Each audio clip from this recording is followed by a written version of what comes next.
tur day uyu borom Jasna pire soo ko bëggee fii si biir Gambia bi dawal foofu sa quality Jasna your number one stop shop ana sama jigéen ñi dama bëgg ngeen jox ma seen nopp garme yi ndaxte quality Jasna amal nañ leen ay til yu toj daala poos abaya yu yiiw waaye it amal nañ leen ay boreda yu rafet boreda yoo xam ne pour góor ñi la ak pour jigéen ñi amal nañ leen body scrub yi nga xam ne nii dafay defar seen yaram bam nice waaye it fàttewuñ fa diw yi ana sama jeeg yu pare yi quality Jasna amal nañ leen fa andi cuuraay yu neex house spray ak bépp xeetu baax pour seen biir néeg dama ne atum ren jii ku sa jëkkër mere ku ne yow la neex ndaxte quality Jasna ñëw na si dëkk bi pour defar sëy yi make up artist yi bàyyi leen gannaaw ñu ngi leen fa amal ay make up product yu quality waxu leen léegi nii foofa sa Westfield jàkkaarloog monument bi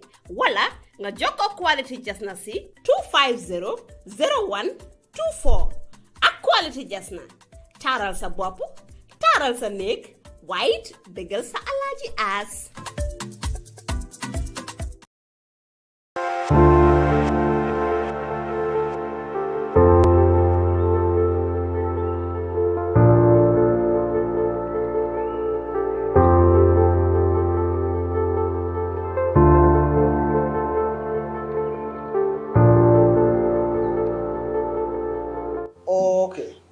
Thank you very much. So before we go into the formal proceedings as customary, let us all submit to Allah to seek His infinite blessings and peace to reign on this activity in our individual silent prayers. First of all, prayers.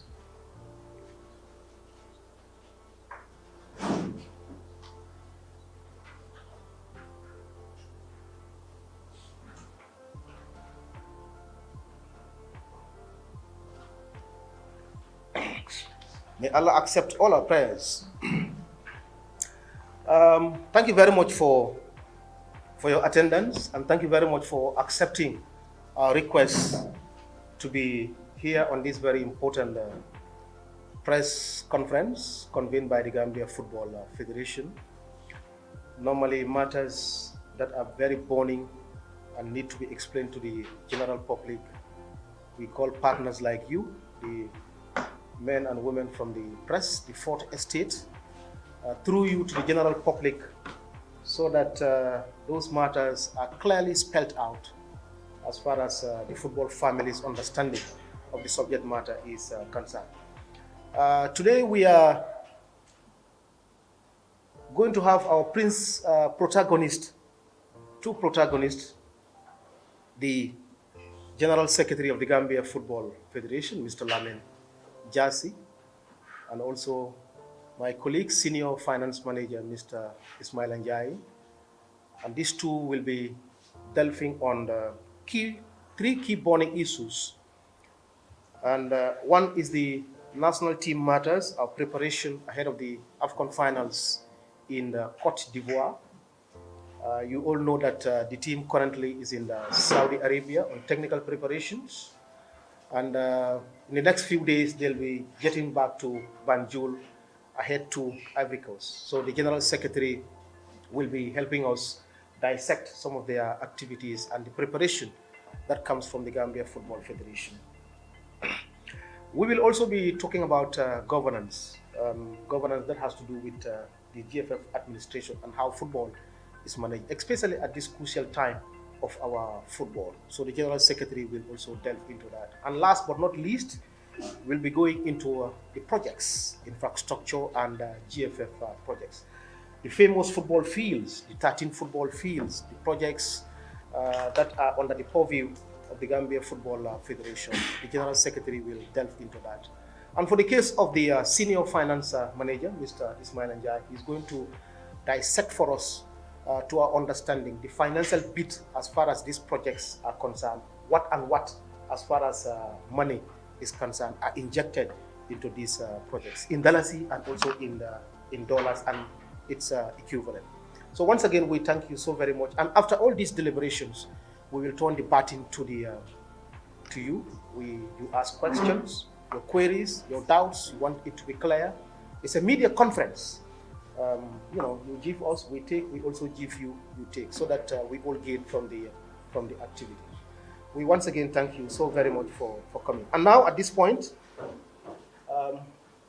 I'm forgetting to introduce my colleague, the Director of Competitions, Mr. Babakar Job, is also with us. And Mr. Matar Job is the Project Coordinator of the Gambia Football Federation. And my colleague, Mr. Alaji Baji, GFF Security Supervisor, who is also CAF Security Liaison Officer. Thank you so very much. And now at this point, Mr. General Secretary, I'll hand over the baton to you for your deliberations. You are most welcome. Thank you very much. A'udhu billahi minash shaitanir rajim. Bismillahir rahmanir rahim.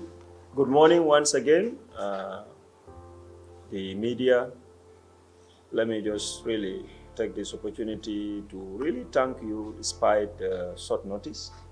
You know, the house is full and really we are appreciative of that. But let me also do the protocol to at least recognize the presence of staffs of the Gambia Football Federation, to start with the Director of Competitions, Mr. Babakar, our Master of Ceremony himself, Mr. Bakari, who is also your colleague. Once a journalist, always one. Is the Communications Manager of the GFF. And the Finance Manager is Njai, who is also going to make some deliberation. And our friend here, it's more like a staff of GFF now, Matar, who is Project Liaison Officer of the Gambia Football Federation. He is the go-between between us and the contractors.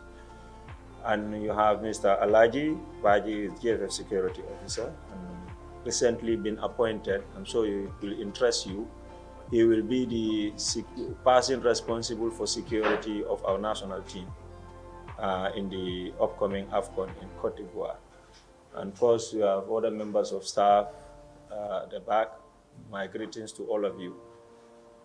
Like the Master of Ceremony stated, the reason for this press conference is to definitely, you are the carrier of our message to the public, is to really talk about the national team, because the national team is not the property of the Gambia Football Federation. And sometimes there is a misconception around this whole issue.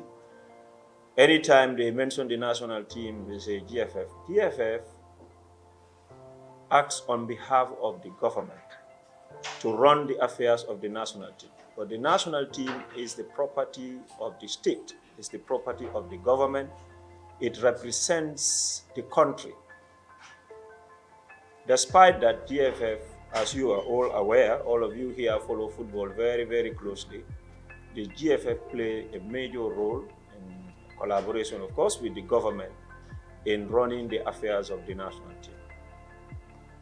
So it is important that whatever activity they are involved in, you know, it's the interest of everybody, even the fans that are not here. Everyone has an opinion about the national team. Football is such that everybody has an opinion, whether, you know, it's Gambia or in Brazil or in France. That is the nature of the business, and we are very much cognizant of that. So that is why I think it is important. There are a lot of, we are also following, there are a lot of misconception, misunderstanding, preconceived, whatever adjective you want to use out there. And then I think the people that need to make it clear are the ones that are running the show. So that is why we want to use your medium to do that. To start with, we all know it's no news anymore that they are in Saudi Arabia for a training program, a training camp.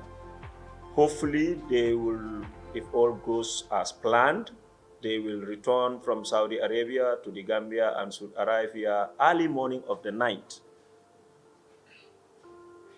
If they come, there is a proposed training exercise. It's not going to be a football match, a training exercise. It's an opportunity for them to train, but it's also an opportunity maybe for fans to be able to have that touch, you know, before we go to AFCON.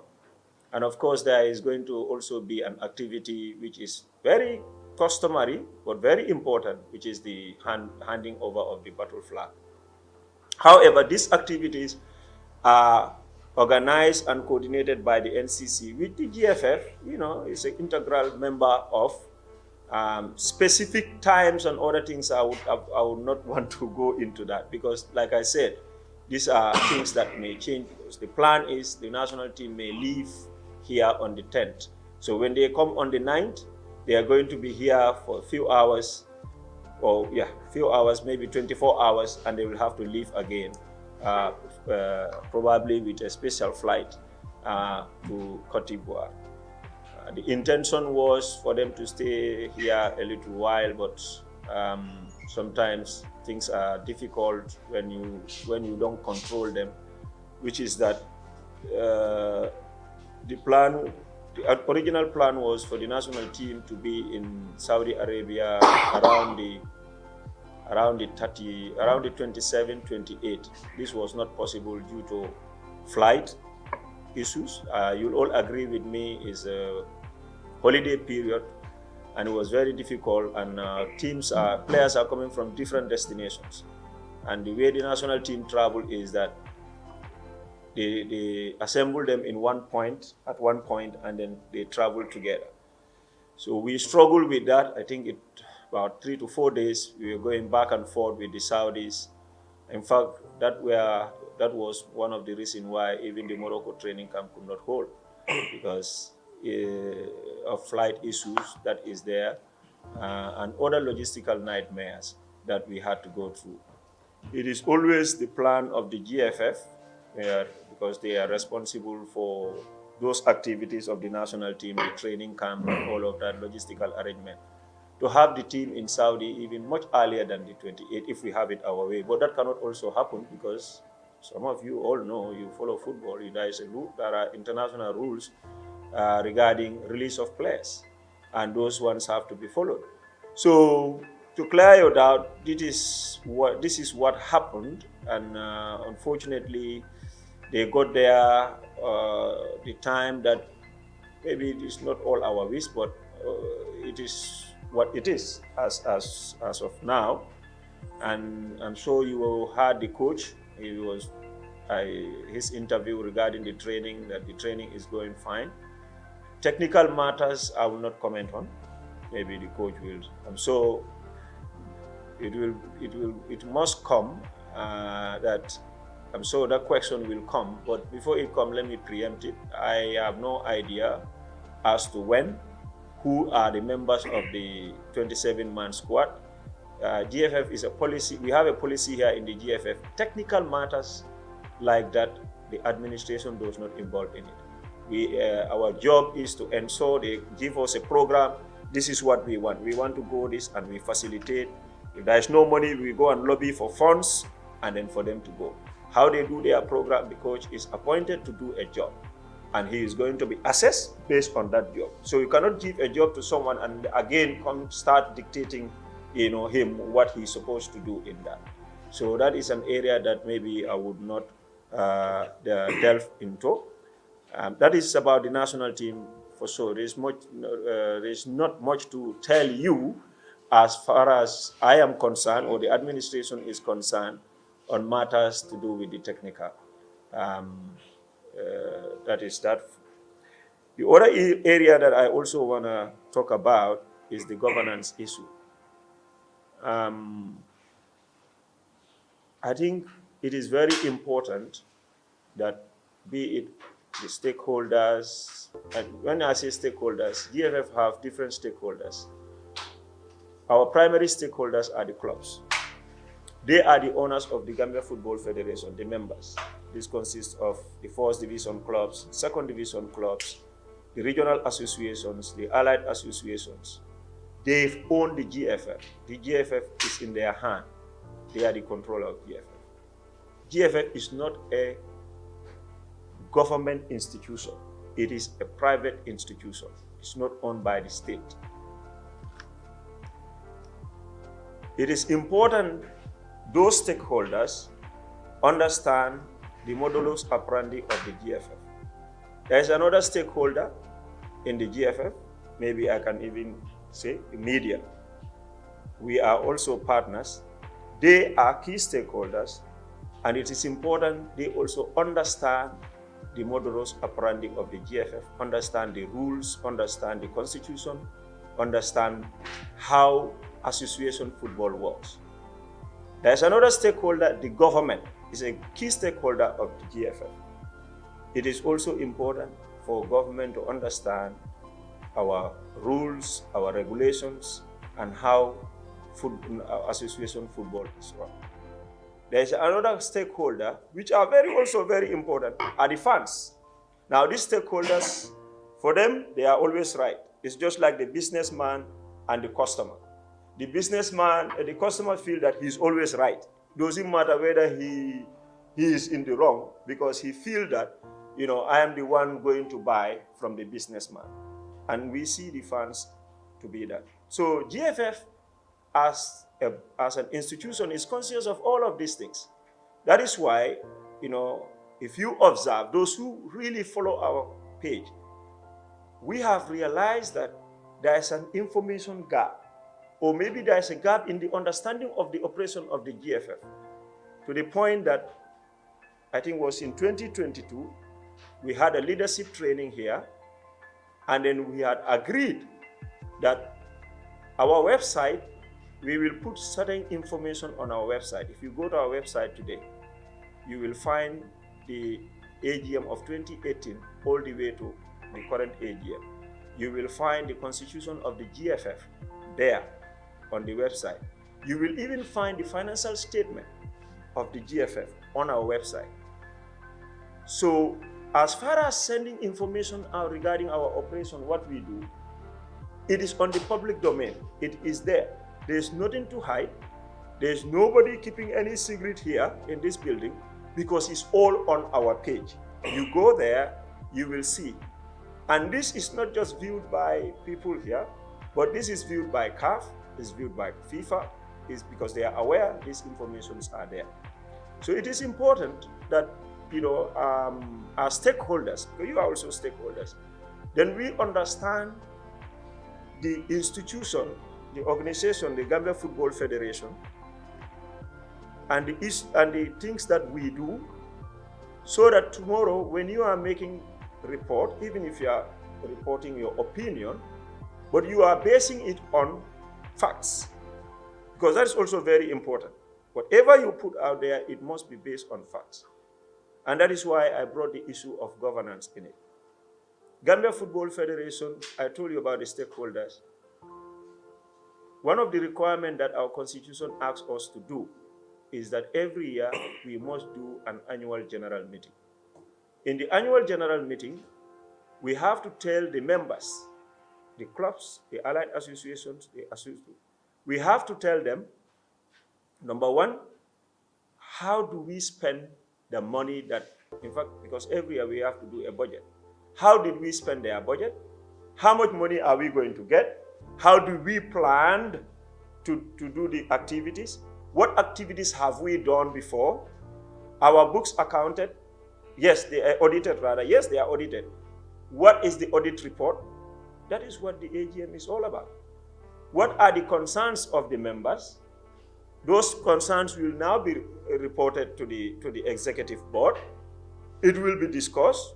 Resolutions will be taken. Report of that AGM is also sent to CAF and FIFA, so that FIFA and CAF will know exactly what has been discussed, what the members discuss. In our current last AGM, there was a misconception, there was a misinformation out there. I myself watched that, saying, for example, and I quote, the Congress documents were distributed to members 15 minutes before the Congress. That is absolutely incorrect. That is incorrect. It's wrong.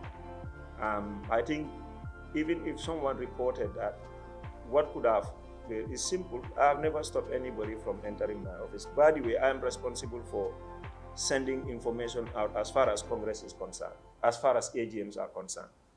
And I can tell you with evidence that every member of the Gambia Football Federation was sent 2 weeks before, in accordance with our constitution, which is very clear, says all members must be informed 28 days before the annual general meeting that the annual general meeting will be held, place it will gonna be held, time and everything.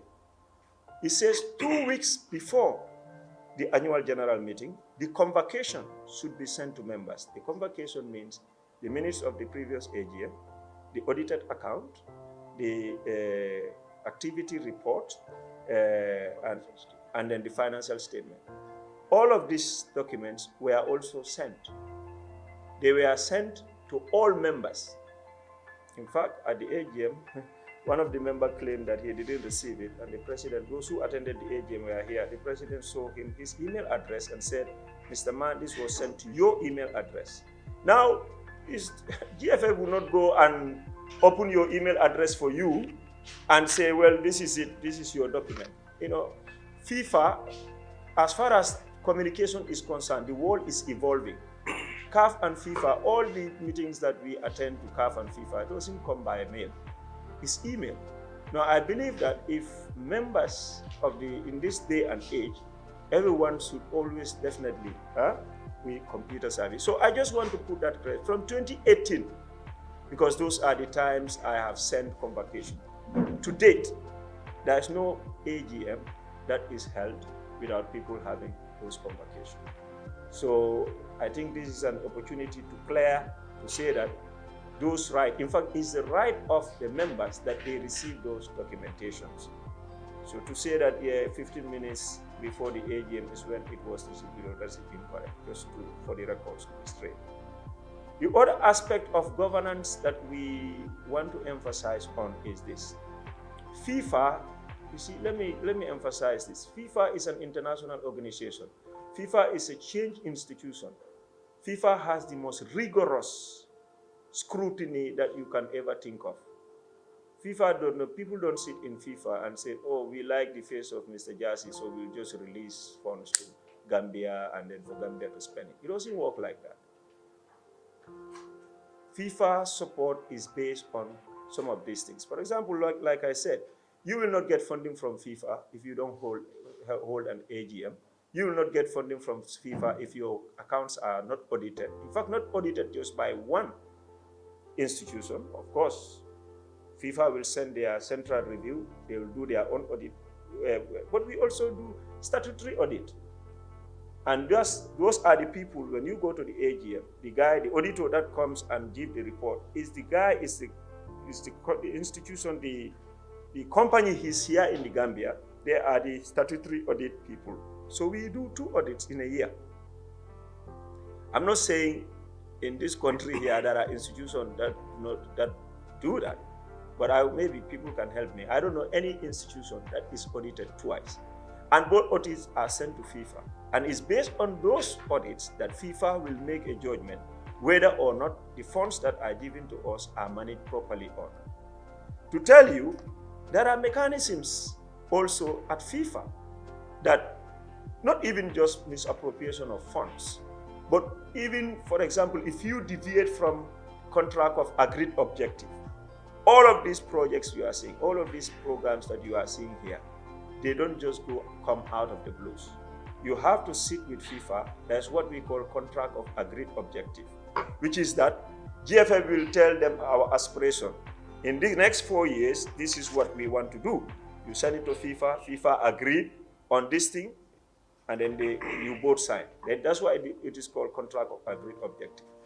Now, if this contract of agreed objective is signed, projects are drawn based on this contract of agreed objective. And then it is based on this that FIFA will give you support both operation and projects. And again, it's an opportunity to really tell you that if you fail in meeting those things, FIFA has a mechanism that they use, and that is what they call a restriction. Now, that is why I said, if you are a stakeholder in something, you need to do a little research to understand how those institutions operate, what are their compliance issues and so forth. And if you fail in the compliance, what are the consequences? Gambia should be proud that big countries went into restriction. What is the definition of restriction? Restriction is that if FIFA feel that you have not used their fund judiciously, or one reason or the other you deviated from the contract of agreed objective, like I explained, what they will do is, if you're supposed to get 100,000, they will give you 50,000, and then restrict the funds that you're going to receive. Now you'll have to audit for that 50,000 before they release another 50,000. So the checks and balances and the monitoring system that they have, they will monitor you to a point that, in fact, nobody wants to go into restriction because of the nightmare it comes with. So the point I'm trying to make here is that whatever funds are received from FIFA, it's not just Gambia Football Federation, across the globe, for football development, for administration, for projects, they are scrutinized, and the FIFA knows how much money is giving, and FIFA does not just stop there, but where did you spend this money? And you have to explain it to them. But they don't stop there. They will send also independent auditors to come and check your book and see what you said that you spent is exactly what you have spent in the area that you have spent. They don't stop also there, even in terms of infrastructure. Not long ago, a team of expertise, a consultant, Matar was involved in that, a consultant and 2 FIFA officials came to the Gambia to see the work that we have done so far as the infrastructure is concerned. They make their report and they went. They were not influenced by anybody. They visited all the parks. They met with the beneficiaries. They met with the stakeholders who are controlling the park, sports committees that are running those parks. They were meeting in all of them, from Banjul to Jarasok. So, again, the issue about transparency, because sometimes you say GFF should be more transparent about their project, GFF should be more distinct about that. But I am telling you now that nothing is more transparent than that. If the funders themselves come and see what the monies that they are giving us, where it is going to, if they come and see that, and they meet with people, the beneficiaries, and those beneficiaries are not restricted in any way, shape, or form to ask questions and for their questions to be answered. So on this topic, what I want to conclude, before I move to the FIFA Forward, to conclude is that the GFF from 2014 to date had never missed an AGM, never. From 2014 to date, there is no single AGM that we missed. This current AGM, I don't know how many of you went there, that we just passed. Is the stakeholders themselves that said that GFF, that they will act as advocates for GFF, for government to do more for the national team. Because they have seen, we have everything, even our bank balances, we've never done that before. We have presented everything to them, everything. The audited account showed everything. Our liabilities, our bank balances, our debtors, where the money is spent, bulk of the money where it went to. And it was realized most of the money went to national team. The senior national team that we are all making noise about, fans, us, every stakeholder. That's where the money, part of the money of the operational and support went to. And I was very grateful when I saw some members of the Congress, our members, stating that they will advocate so that government can do more, so that the money that is spent on the national team, it's given to, plowed back in football development. And this is important because sometimes you hear people say, yeah, FIFA is giving them money. The money that FIFA is giving us is not for national team. Let this be clear. And I see some people writing this. I thought maybe they may have done some research about that. You go and see and do your research. 211 MAs where FIFA is giving money for national team. What FIFA does is to support travel support. That's what they give. Travel support is not even, it cannot even pay the allowance of one match. One national team match, travel support cannot pay it. And they also give what they call equipment support, which is 200,000 US dollars in 4 years. So which means every year you are getting $50,000 as equipment support. You know what equipment support is? Is this jerseys that you wear, that the national team wear? Today we sign a contract and the contract costs you 1 year. You have to maybe pay something like 200,000 and you are getting only 50,000 per year. Where are you getting the order from? You ask yourself. And these are the things that people will say, FIFA is giving them money. But FIFA's money, remember I mentioned contract of agreed objective. You set your objective and this is your objective. This is where we're going to spend the money. They give you money based on that objective. They give you money based on the objective. Now, if national team is never their business. It's for the country, it's for the state. But in the Gambia, I will ask this question. What should the executive do? To say we don't have money, FIFA just give money for administration and project, we will not register the national team because government is not giving enough money. That is a decision that they could take. Or they can say, no, we will register the national team. Whatever the government gives us, we will go like the boy. I'll borrow the boys, the common word in the Gambia, raba. We'll go and raba some money and add it so that our national team plays, so that we are all priding ourselves here. Gambia football is going higher. We are in AFCON, and so it came at a huge cost to the Gambia Football Federation. And this is why the last thing my finance people convinced me, and I convinced the executive to say that, you know what, let's put everything out there so that people know where those monies are going to. And we did that. So basically, these are some of the issues that, you know, the Gambia Football Federation is facing. As far as we are concerned, I repeat, before I move to the FIFA Forward, we have nothing to hide. And our doors are really open to anybody who wants clarification. And, you know, as media people, and as partners in sport, because I know everybody in this building, one way or the other, either you are a sport journalist or you love sport or you have something to do with sports.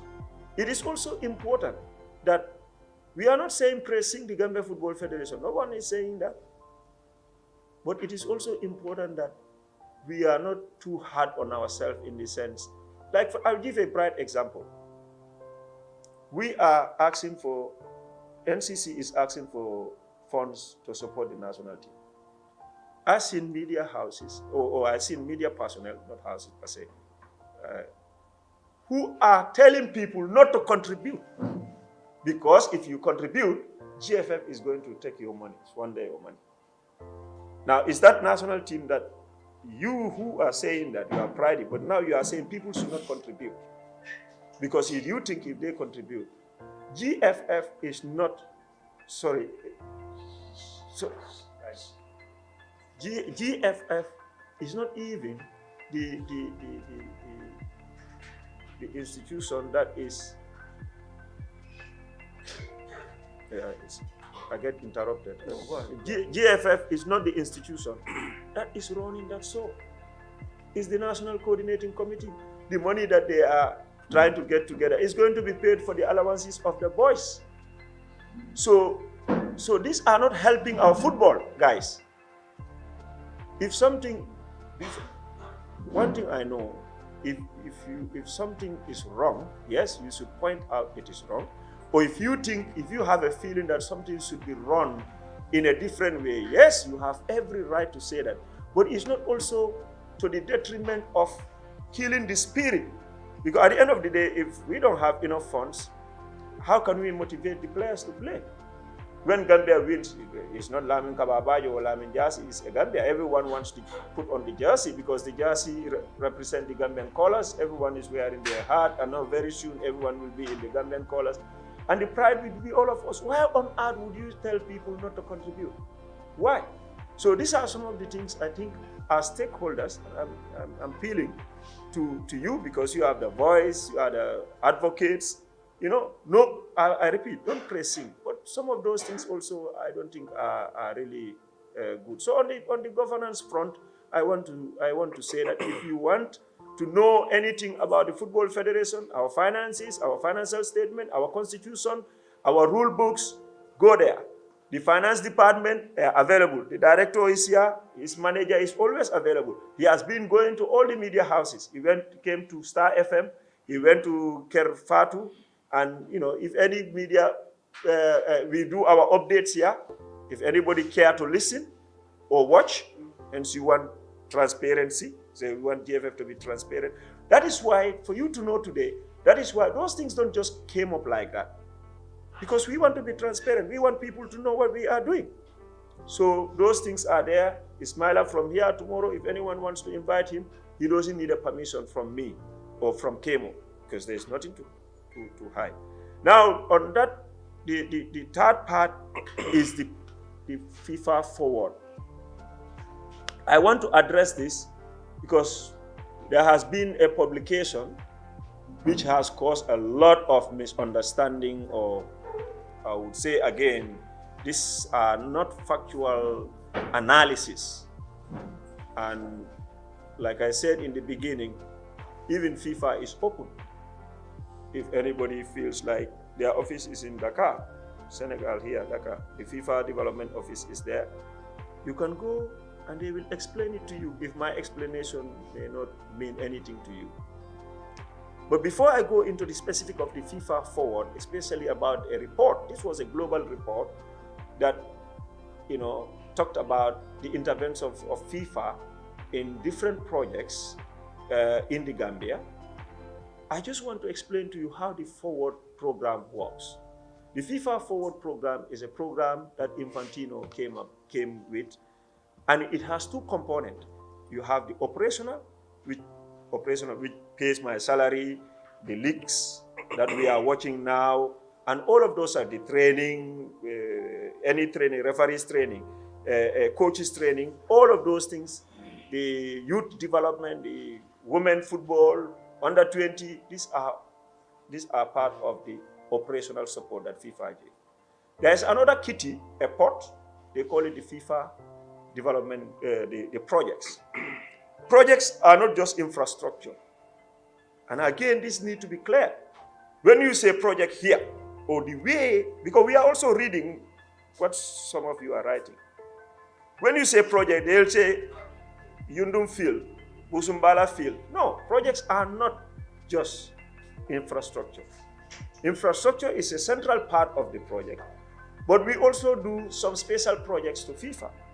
For example, the current U20, I think there are guys here who went with the U20, some journalists here, Campo and others were with us.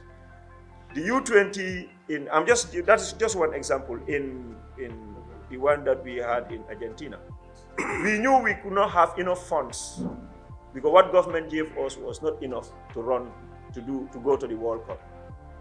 We had to do a special project to FIFA so that FIFA can support us financially to help the U20 team.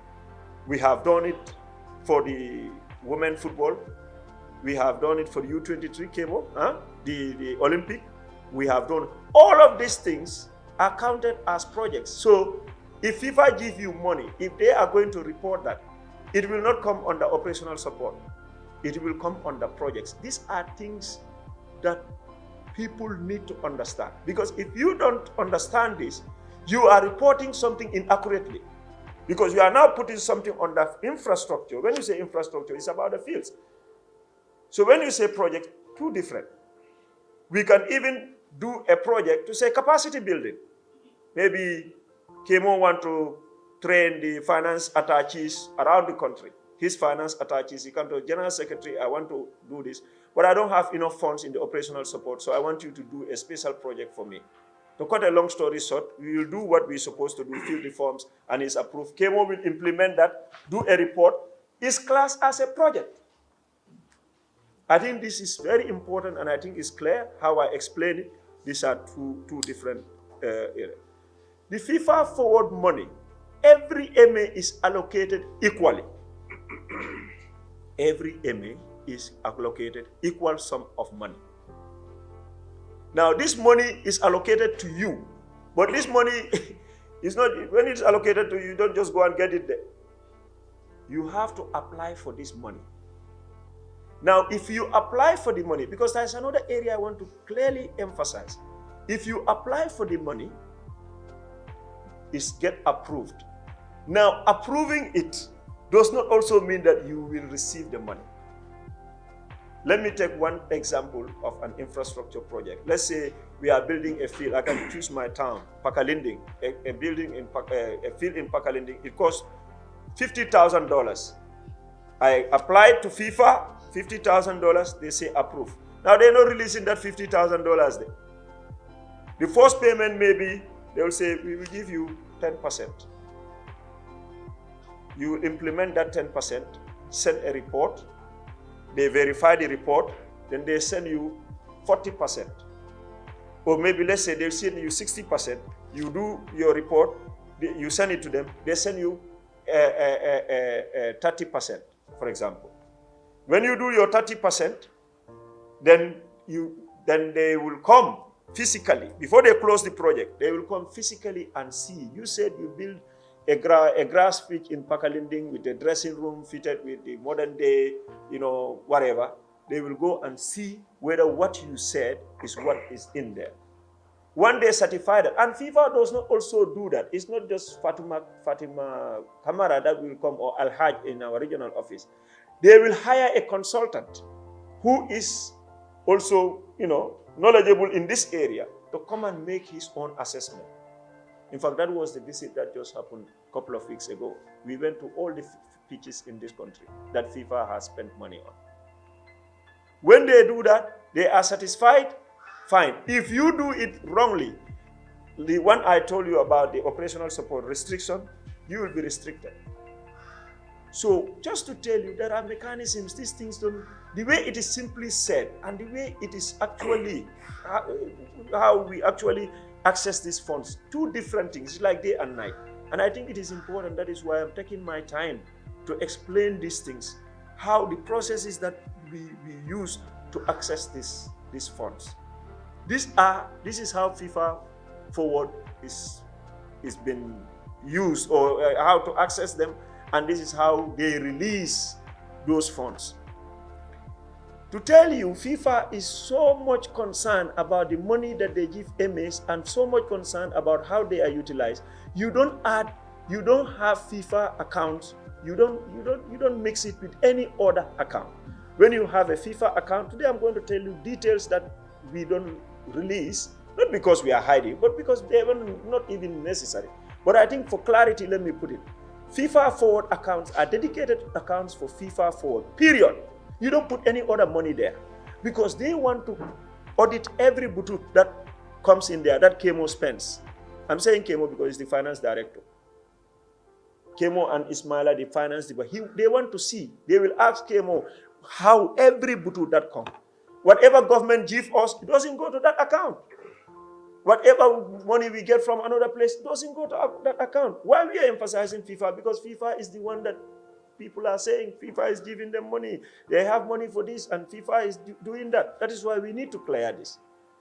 They don't have people there who are blindfolded and sitting down there just approving. Even there are thresholds. If we apply for a project that is more than 300,000, it goes to a development committee. One person cannot approve it. It goes to a development committee. There must be project justification. You have to tender. They don't invest in a place that you have not even issued the land. So I'm coming to that because this idea of they build 14 fields, you think FIFA can build a field without even having the document of that field and without knowing that that field doesn't exist. Some of the reports, if you read it as if FIFA did some projects, we kind of come here and make it up and send a report and say they did 14 fields. Some of the report, some of the thing.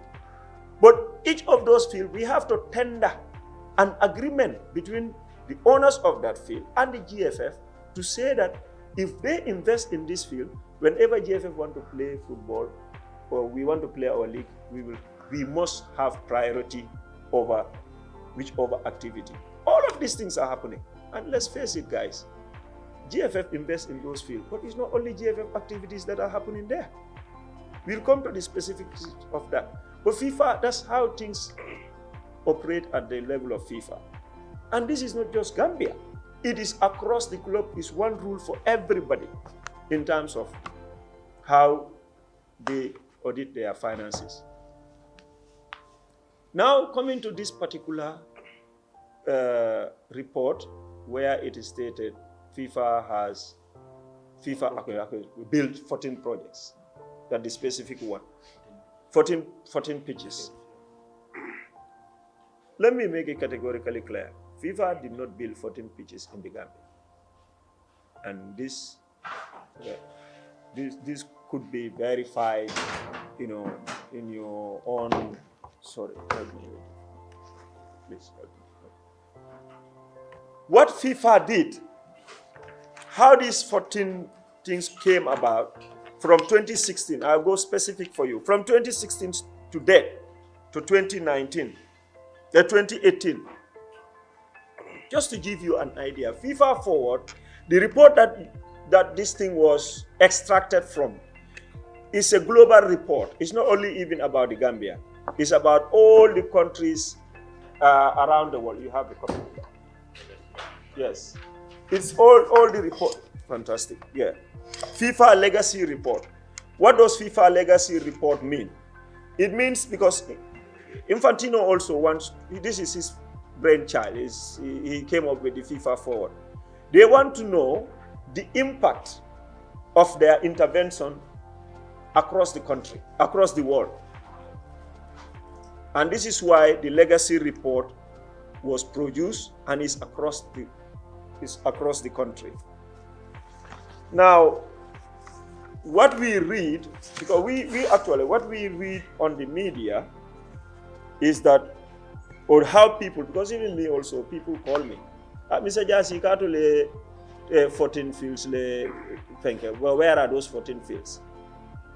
Some people ask me, they ask him, or they ask anybody there, people ask. So if I want to answer every other person, if you call me, I explain to you, though someone called came on, that's why I said, let the media come, we will explain. We will tell them what actually this means. Something like this is like, it's a graph giving an explanation. It needs an explanation and it needs interpretation. FIFA, I repeat, did not build 14 fields. FIFA intervened 14 times, or FIFA did 14 projects as far as infrastructure is concerned from 2016 to 2022. This is what exactly, I repeat, they intervene 14 times. For example, if you talk about Banjul, I'll give you the rundown of the study. If you talk about Banjul, FIFA may have intervened in Banjul 3 times. Because the way the GFF has been applying for these projects is in stages. For example, one project would be to do the perimeter fence only.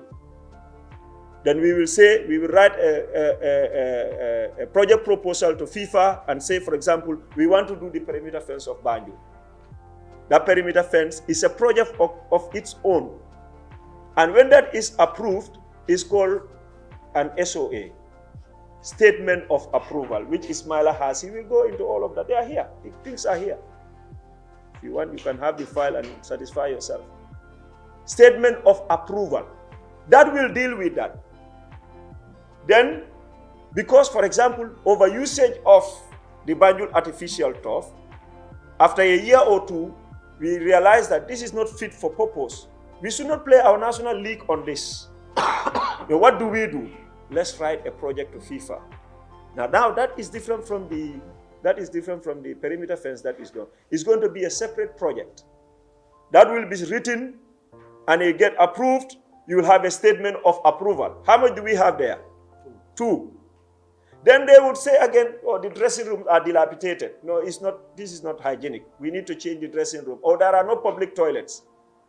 Then we will do another project for Banjul and said, okay, now we are going to deal with the public toilet and the dressing room. This will be another project. There will be a statement of approval, which will say, okay, now we are going to do this project. Now, Banjul alone, how many interventions do we have? 3 interventions. The lights are there. So that That is why I said when things like this are reported, nothing is stopping for anyone to come to the Gambia Football Federation and say we would like to have an explanation on these things that the FIFA is saying. One thing, in fact, also, people did not report. Everyone concentrated on the projects, but they did not report on the national team. And if you look, Ismaila will tell you, if you look at how they apportion the national team, is 4.2. It's here, national team, 4.2. It's more than the projects. Nobody mentioned about the national team. Because if you are analyzing the support that Gambia receives, it should not be based on only one element. For the public to understand, you should deal with all the elements, even though maybe the interest will be the project, but don't also leave the others out. Because this is why the ordinary people that do not understand the sophistication of this would just keep GFF, oh my God, where are the fields? People are asking the question, and they are right to ask because the way they were being reported, it was being reported. Where are the 14 fields? They will ask the question. And that is the reason why we are here. To go specific to you, quickly, I will do it. In 2016 alone, and listen carefully. In 2016, when this whole thing started, all the status of our grounds are poor. Those who were following football, remember how the grounds were 2016. Completely dilapidated. It's not fit for league matches. And hence, our intervention in infrastructure. It is not our primary mandate for the Gambia Football Federation to intervene in infrastructural development. We are not endowed like other countries. We are even struggling as far as national team is concerned. Go to Senegal, you ask whether the federation is putting any money for their national team. No, it's not far. Some of the journalists sitting here have contact with Senegalese officials. I know that. Ask them, how much does the federation contribute to the Senegalese national team? But we contribute to our national team. You are saying it day and out, government, we will send a budget of 20 million. Government will say we'll give 10. And then the other 10, nobody cares where it comes from. But matches, there is no single match that didn't play in the Gambia here because there was no money. None. So the status of the grounds, we could not leave it. So we could have done the same and say, well, infrastructure is the business of the government or the municipalities. GFF is not our business. Let's fold our hands. Then we will not all watch the beautiful game. We will not have had the Assans. We will not have had the Mintes. Because these Mintes and Assans, they play football on these grounds. This is where they started playing football. Until they become world stars. Today we are populating our Facebook with their pictures. Oh yeah, on the ground. That is why we intervene. But because of the status of the ground and because they are all priorities. Some may argue, no, let them do Banjul alone and after the next year. If you have all of them are priorities, are we going to play matches only in Banjul? We are going to play matches in all the places. So we do not have a choice. We don't have the resources. The little resources we have to be strategic with it. And that is why we had to do all these fields almost at the same time. But we were selective. Okay, right now, Banjul, what is the biggest problem? Is it the ground or dressing room? Dressing room. We go to dressing room. Bakau, I don't think they have a dressing room problem. They have a ground problem. Then ground in Bakau. And that is why you are seeing all of these things. Others are we are dealing with grounds in other places we are dealing with perimeter fence. 2016, we did the grounds, the perimeter fence, dressing room, borehole of all these grounds. Bakau, West, Manjai, SK East, Brikama we did not do ground because they have artificial turf. Banjul we did not do ground because we have artificial turf. They have artificial. We did not do borehole in Banjul and Brikama. What we used at the time for the dressing room was the chain link fence. I think you all know. Now wait, and what happened there? When goals are scored or when there is fracas, what do? We are all here, friends. They go and bring it down. They tear it down. So that become null and void because why are we having perimeter fence? For the protection of the players. And now with this new, things are also changing. Because now with this new club licensing, first division clubs or league clubs, they have to play in a secured place. So this investment that we did was destroyed because of the overusage of the grounds. The grounds also, grasses, there was no grass, they all dead. That was 2016. 2017, we said we will have to change the approach as to how we supposed to maintain this ground. Because if we don't maintain this ground, we are not going to have any football in the Gambia. And this is not used by, in fact, if at all, it's the usage. GFF, I will argue here that, and I dare anybody prove me wrong, our usage of that ground is not more than 45%. Or maybe that's even a high number. Because this is where Nawetans are played. This is where other tournaments are played. Some of the grounds you have Bore there. That's the reality. But GFF is the main investor in those grounds. We all know that. So because of the overusage of these things could not last long. In 2017, then we said we don't have enough grounds. We intervened in other areas. That's where Gunjur came in. That's where Busumbala came in. The NTCC and Bakau. And there we did the ground, like Gunjur, we did the ground. I don't know anybody care. When things were not what we used to see pictures. But there's a development there. There's a development. I don't know. People can go and check. Now Pasule wants to go there tomorrow, in fact, to play is. And let me also explain one area. We also had our frustration, big time. Big time we had our frustration, GFF. I'm not saying all what we done is perfect, but we had our frustration. Contractors failed us, and I think we said this several times. You give someone, a Gambian, we said we support our own. You give contract to people. They said they're going to do work for you. They don't. They fail you. Gunjur had, how many contractors came on? About two different contractors. Jallo Kolongan. We had to terminate the contract of Jallo Kolong because of the pace of work. Then we had to bring another contractor. Even with that as well, at some point we have to do forced accounting. And forced accounting, I hope you understand what that means. Forced accounting is to tell the contractor now, in fact, I'm going to be the one to give you the money. When I give you money, you go and buy your material, or I'll buy the materials, you do the work. All in the name of getting the projects.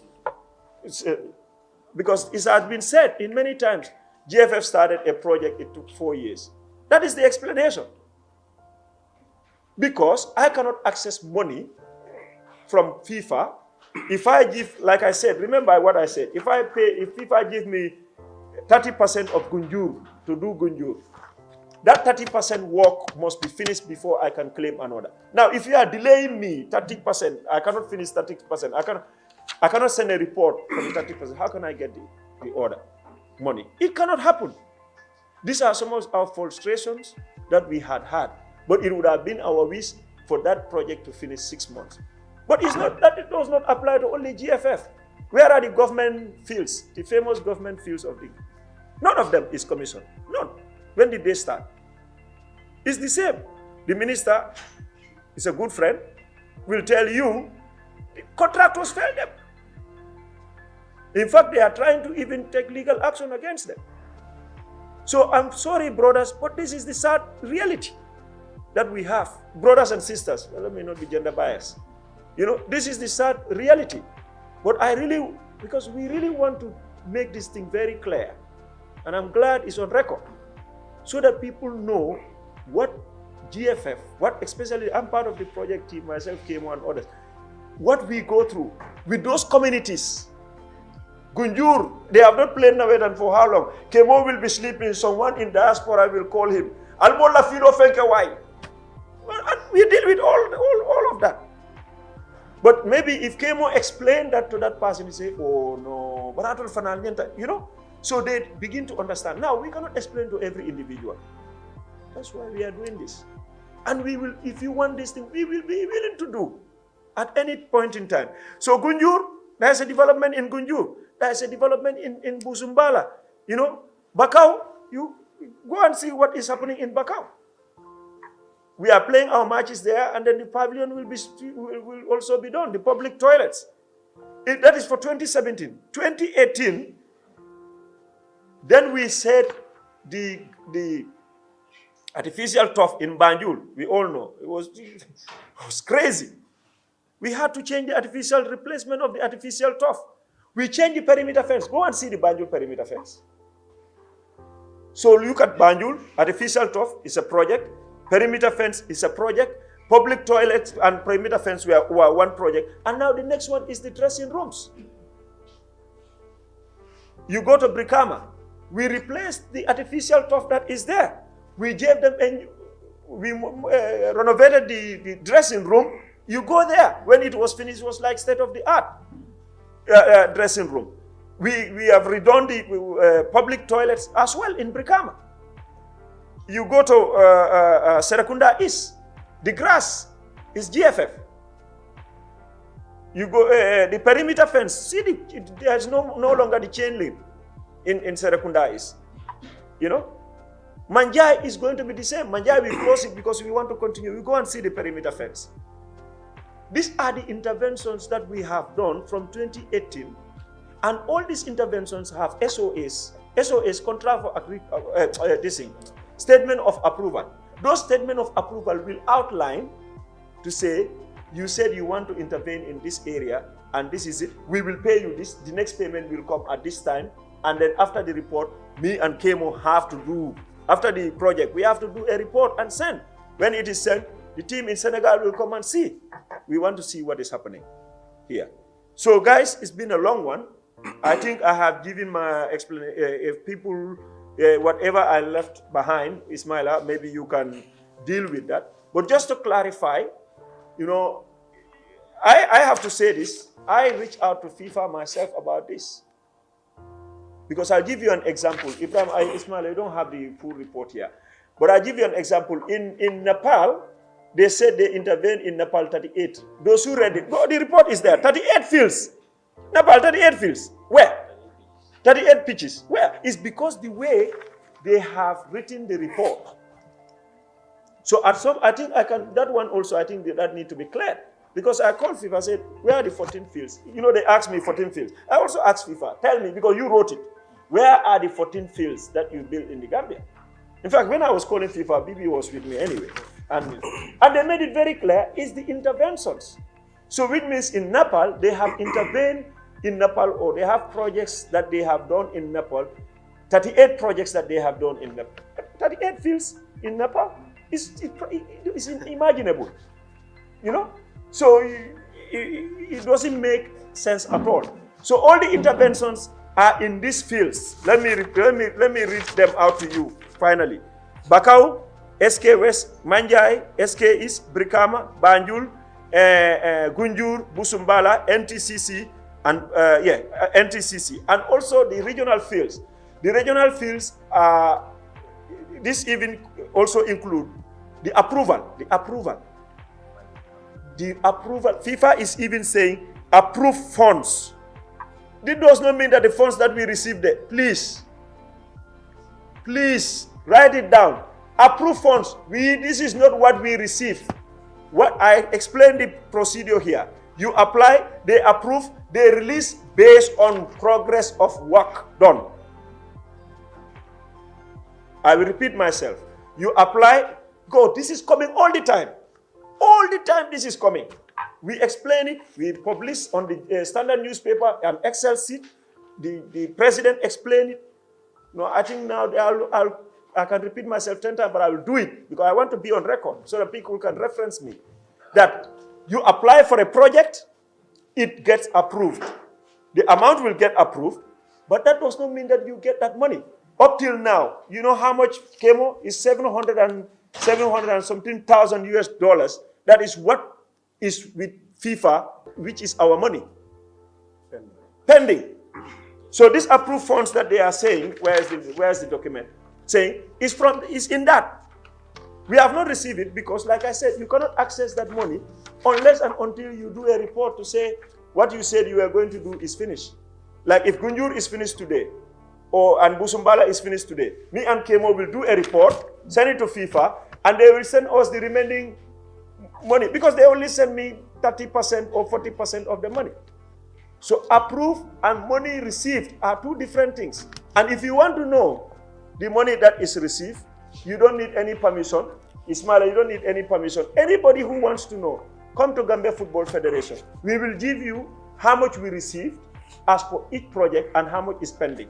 Thank you. So on that note, I think I will let Ismaila also maybe go into the finances bit of it. Yes. Thank you very much, and Mr. MC. Thank you. And thank you very much, guys, for your attention. Thank you. Just to sum up what the General Secretary was talking about, I think this was not the first time I provided these details. I remembered earlier in April, I did a lot of presentation on the GFF platform, and I realized that it was further gaining interest from the general public. I seek permission from administration to go around to media platforms so that I can present and things can be cleared. But notwithstanding, communication is always continuing. Because the reason why I'm saying that, in every subject matter, it's important that we understand we have what we call the subject terminology. And subject terminology give us most time challenges. I'll give you an example. Today, if I stand in front of a non-accounting people and tell you and said our accounts are qualified, I believe most of those non-accounting students, non-accounting personnel will jubilate. But that is the worst nightmare as an accountant. When the word qualify, your account is qualified, is mentioned. We all know in general terms what we mean by qualified, right? Meaning we all attending the targets and what is expected of us. That is we have achieved. But in accounting, when they said is qualified, that means your accounts does not show true and fair view. I'm just giving this example so that we understand where the divergence of understanding terminology will comes in. First, what we have here is not a progressive report. It is clearly labeled and named as the Legacy and Impact Report. What they're trying to see, what the Forward 2.0 is leaving behind. And the Project 2.0 is a period for 7 good years. That is from 2016 to 2022. These were two strategy periods that were combined together, because we all know every 4 years is a strategic period.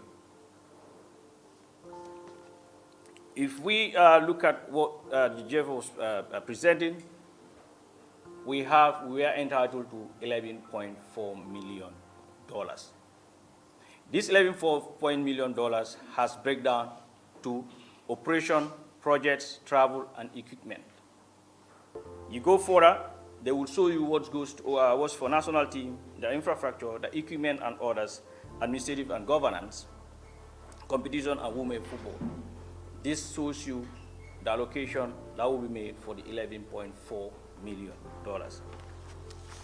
In specific, even if you are not a non-financial, I just want you guys to, I would just want to help you for one thing. Can you, if you have this report, you look at one example which is very easy for you to understand is other projects, which is 3 projects. Under these 3 projects, what did they mention? They said 2 vehicles purchased. But as you are aware, you know GFF, actually how many vehicles is purchased?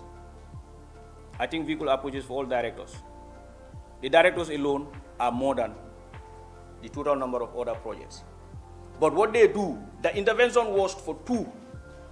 One proposal was meant for vehicle support to administration and logistics. which are the vehicles you are seeing with the directors. I'm just trying to help you so that you understand the basis of indicators that the project reporting team was trying to use. And the second one was the project of the two buses. But in actual sense, we have 6 to 7 vehicles to support administration and logistic purpose. In addition to that, you have 2 buses. That should have been 9. If this was a progressive report, they would have written 9 vehicle purchase as per the indicator. Because indicators are defined by what the team preparing the report are looking for. So I'm just trying to make you understand this. Like today you visited GFF. But if a project evaluator wants to look at the impact of the number of doors, he will set 4 doors before you go out, because you enter the main door, to the security door, and then to here, we give you 3 doors. For our better understanding and simplicity, because if I want to use it in terms of accounting, it will definitely confuse a lot of us. If you look at the 14 intervention areas, this is what it is referring to. In 2016, we have 6 fields. This was the first intervention of the first work of the GFF to enhance the capacity of our playing field by improvement. That is where you remember the minor repairs have taken place in terms of pitch, in terms of dressing rooms. These were not major overhaul works that were done in 2016. When we did that, another proposal was also prepared for another 4 fields in the year 2017, which includes obviously Gunjur, Busumbala, NTTC, and Bakau. So meaning first intervention was 6, second intervention 4, that gives us how much? 10. So now when we came back to 2018, a reassessment was done and realized that the works that we have done in the first 6 of the interventions, 4 major parks needs total overhaul. That was in 2018. So 10 plus 4, this is what actually give out the 14 pitches as reported by FIFA. Not 14 pitches in terms of quantity. In progressive reporting, they would have indicated in terms of quantity by quantifying. But this was the project design, this was the project plan. That's why even when it came, regardless of we in the finance, we understand what FIFA was saying, we went to the General Secretary office to ensure he liaised with the regional FIFA office to clarify so that we do not mislead the general public.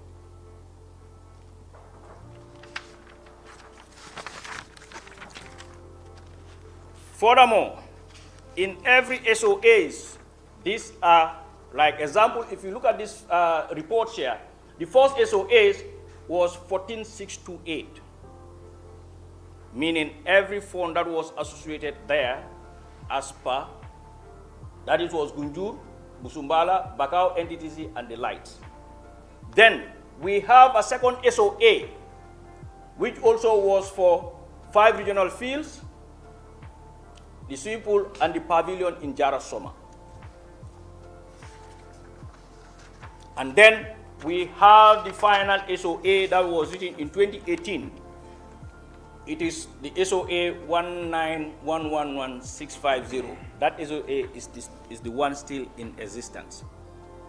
So putting all this, the various SOA, where the amount of intervention was done, this is what they added to give you the 14. This report was generated by my department when they were closing down the project. Regardless of every year, they do come here for their audit, and they have audit reports and plus the compliance report, which they have to reconcile with both. So what they were doing is an impact assessment report. The SOAs I mentioned, the most recent one is here, and it is clearly spelled, the interventions. And this is the 2018, but approved when? in 2022, January. The proposal was sent 2018, approved when? 2022 in January. This is the gap between the governance level and the finance department. In the governance level, in 2018, when we went for AGM, it was presented to stakeholders that we want to intervene into 4 fields. The finance level, we will look at the time that disbursement is made to us. And in this SOA, it talks about 786,000 US dollars, out of which we only received the first milestone of $480,000, which is clearly spelled out in the report here I have, which is being spent. If we are supposed to wait on the funds from FIFA, I'm sorry to tell you, the season 2022-2023, we will not be able to play on our grounds.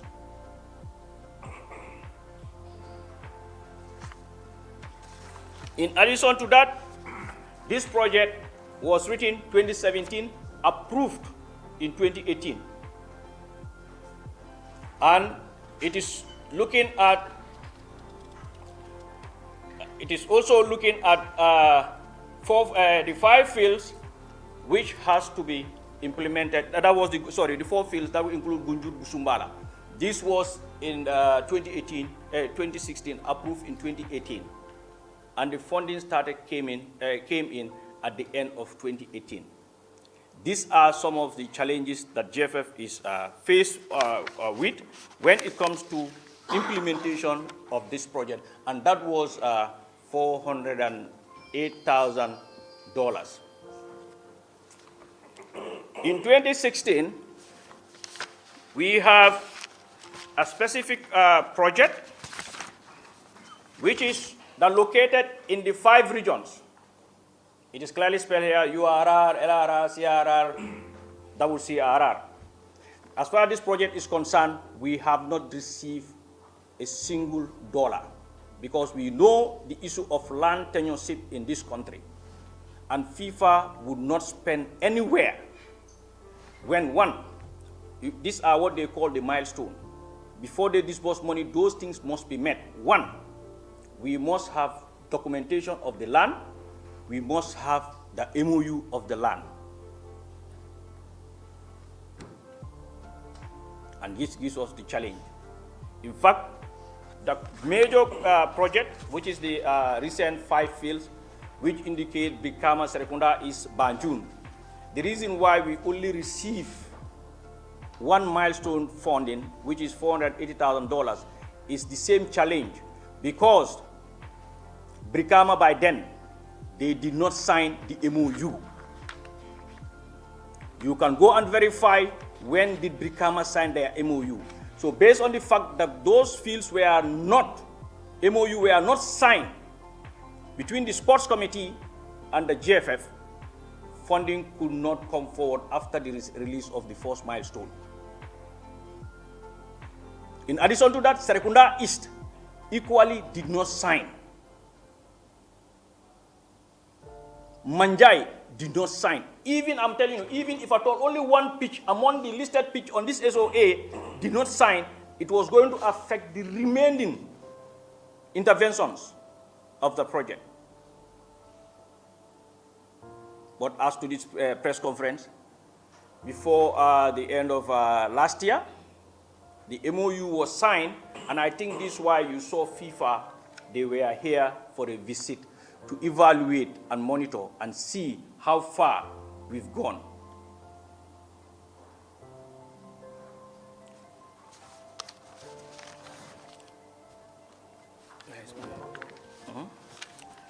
So, in short, all these things that are presented will always be put in a final document. And this document are not like it's just the current year report. It's an accumulated period report from 2016 to 2022. And those data and information, you cannot change it because every year you've already done the 2 audit that is statutory and the central audit review for them. They have the figures. And also, unfortunately, many people don't understand international institutions. People, unfortunately, I see some comments made, FIFA should know better, or they think this will never come to the public domain. Sometimes I laugh. That's why it's very good before I will write or before I make comment. In journalism or in communication, they always advise to do research. Not the deep research, but research means findings. If I got a publication, like I said, my office is open. You don't need permission. You just need to notify me so that when you are coming to the office, I am available. If I have other errands to do, I'll tell you, can we shift it to this time? There is no international organization that will give you fund and it is not publicized. It's not possible. If you think that way, honestly, then you do not even understand how institutions are run. 2, we will tell you, you cannot deal with FIFA without a strategic document. That strategic document is what is being transferred as the GS was saying, the agreed objective. It's like GFF, the way we operate.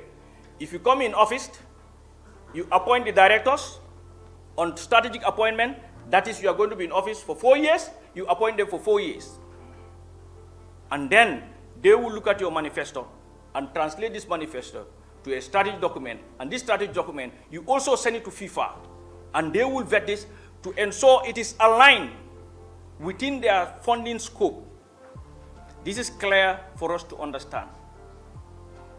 There is no strategic document that is not costed.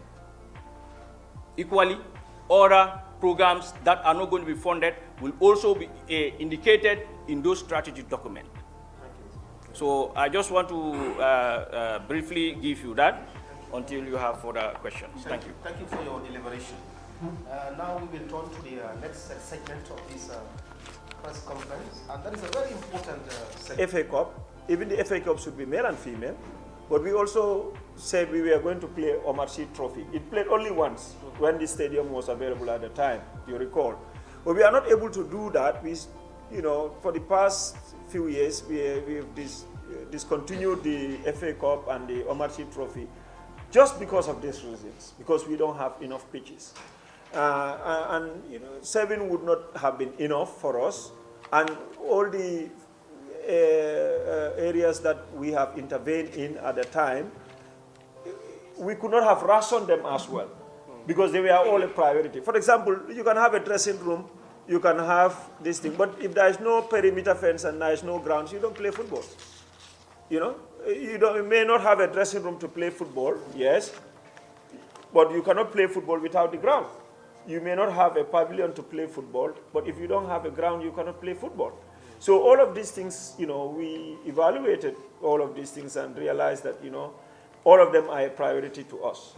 We don't have the luxury like the others. A bright example is set, people always make reference to Liberia. Because these are colleagues, we meet, we talk, and all of that. Sometimes what we see in the pictures and what is in the background are two different things. In fact, for some, let me say this here, Bibi. For some, they ask my president, you mean, because youth football, we are very good with youth football around the world. They ask the question, you guys, do you have academies like in Senegal? Senegal, they have a good academies and all of these things. And they're also doing very well in youth football. That's what they think we have in the Gambia. And he said, no.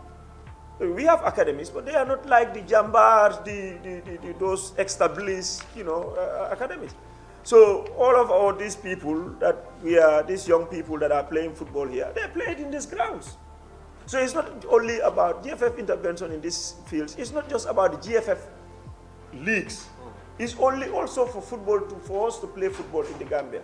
We all went through the nightmare when the Navetans were suspended. At the time. So it was a priority for us to touch on all of them instead of just Thank you very much. Yes, Farmer? Yeah.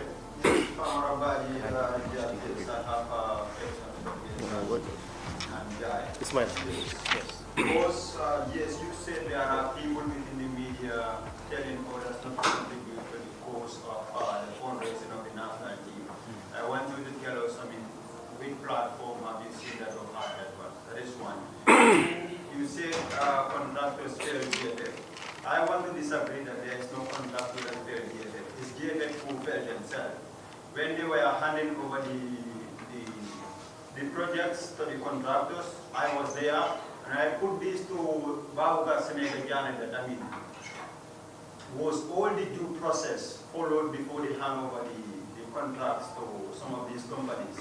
He said, in fact, the companies that were awarded the contracts were not even the lowest bidders, meaning they have all that it takes, or all what it takes to deliver to their expectations. So GFF coming back here to tell us that contractors fail them.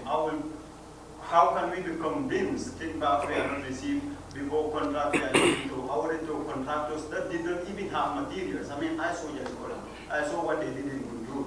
And the third one is, you said there are projects, some process are being attained, like in Gunjur, a lot of progress is going on at the moment. And you didn't mention Musamba, but I want you to tell us on record, can the people of Gunjur and Musumbala have their fields before the next summer? Thank you very much. The first question, I didn't write them. Social media comment.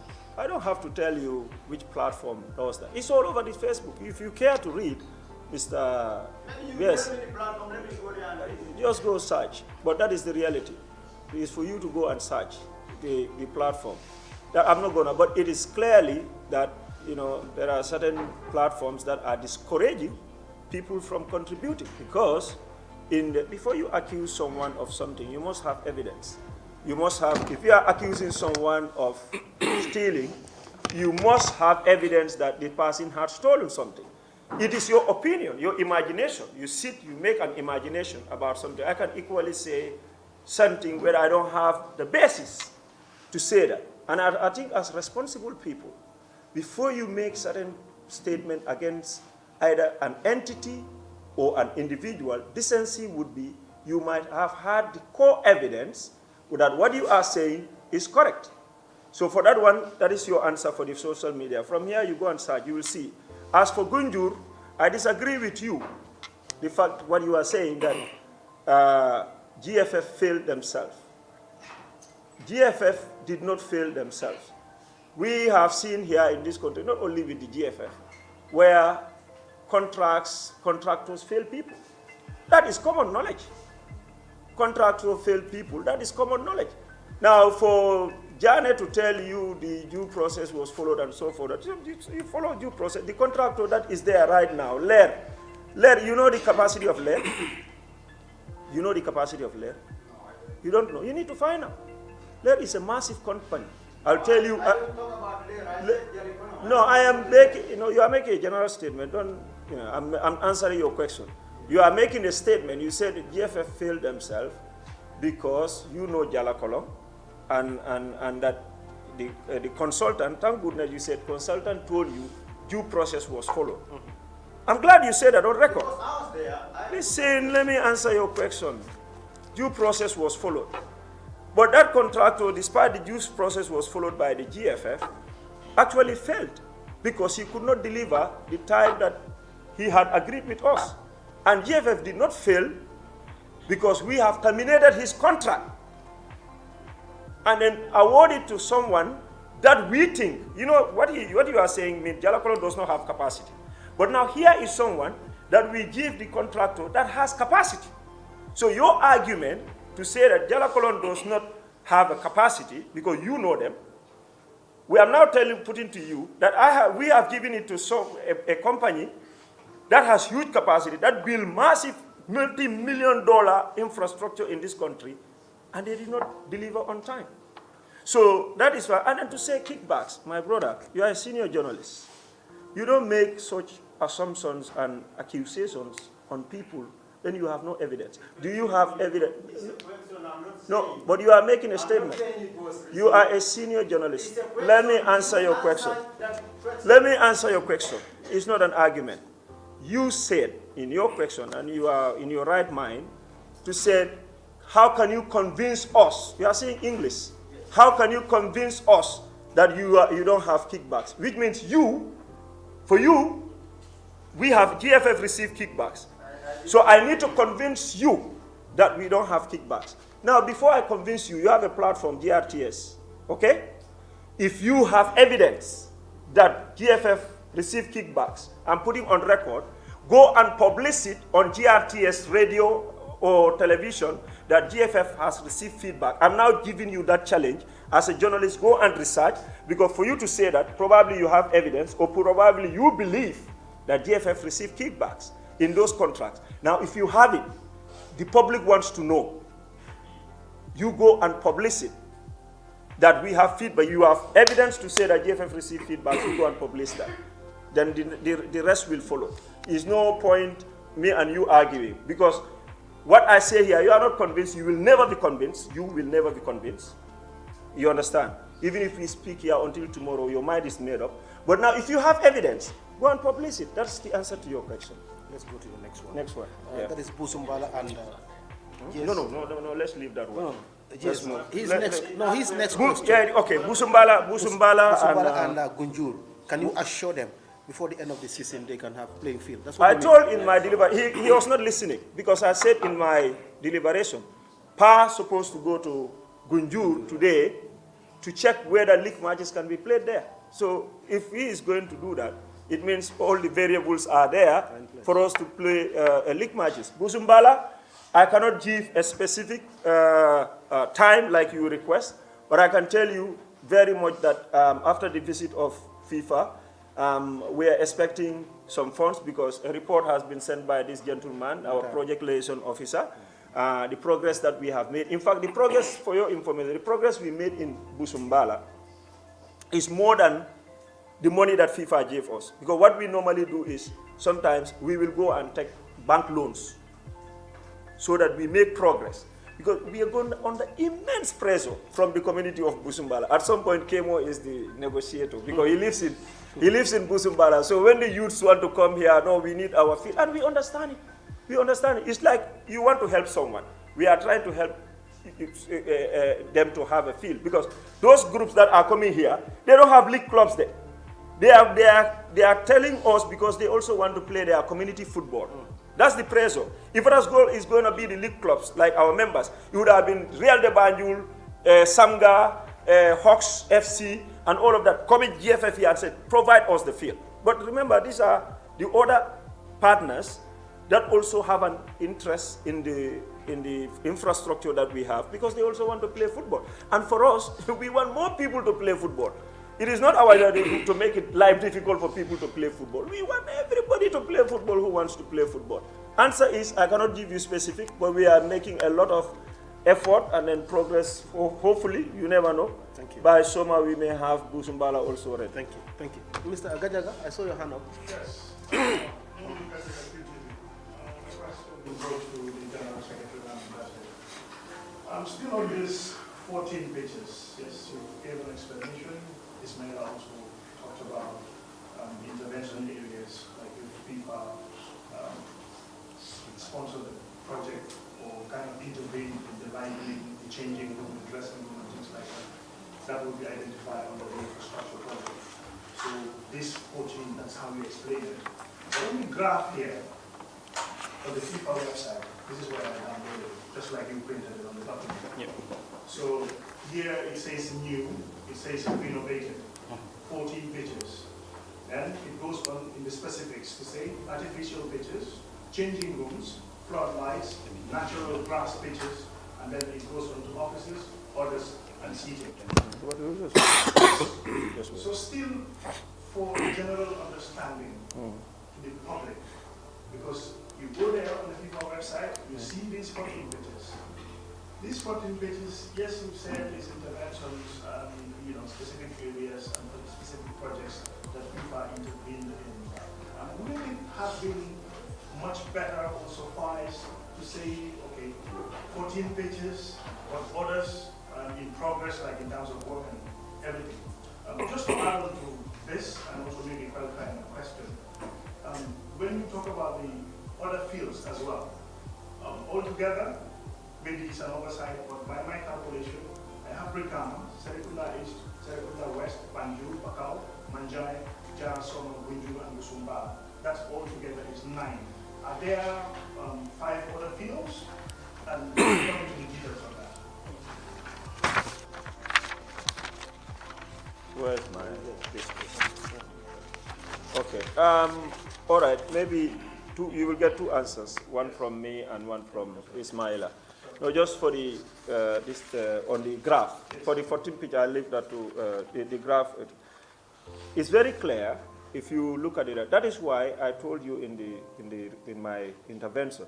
I myself reached out to FIFA in terms of the way this report is being published. And I make a comparison, for example, to Nepal. Why I picked Nepal? Because in Nepal also, if you check in your report, scroll down, you will see country by country. I took my time. That you checked 38 interventions, 38 pitches. They don't do 38 pitches in Nepal. I may say also that the way they had presented the graph and the explanation of it may have misled, and then hence we are doing this press conference part of the reason of doing the press conference is also to explain that. Again, as I told you earlier, the answer is going to be the same. They did not build 14 pitches. They intervened in these areas. Artificial turf is 2 pitches that they intervene in. That we have only 2 artificial turf in the Gambia. You know, that is Banjul and this place. Jara Soma came on, I was not here in 2016. Jara Soma was done before 2016.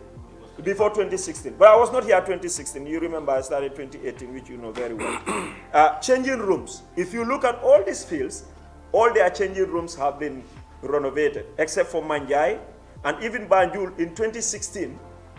There has been some renovation in Manjai. So that's one element.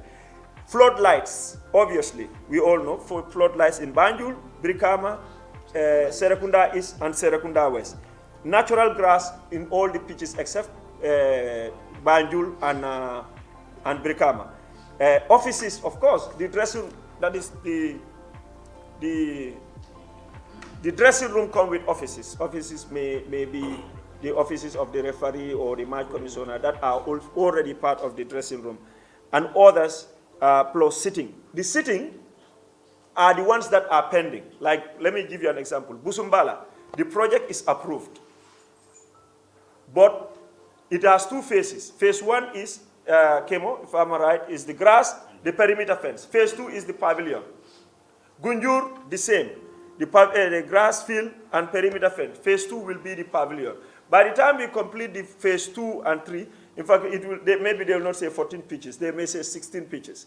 But just for the clarification, for you to get the clarity, is the interventions that they are numerating rather than constructing 14 fields. They have not constructed 14, physical construction of 14 fields has not happened. The only new fields, in fact, in this is Gunjur, that is from start, Busumbala from start, NTCC from start. NTCC, we already had the land. It's just behind where the technical office is.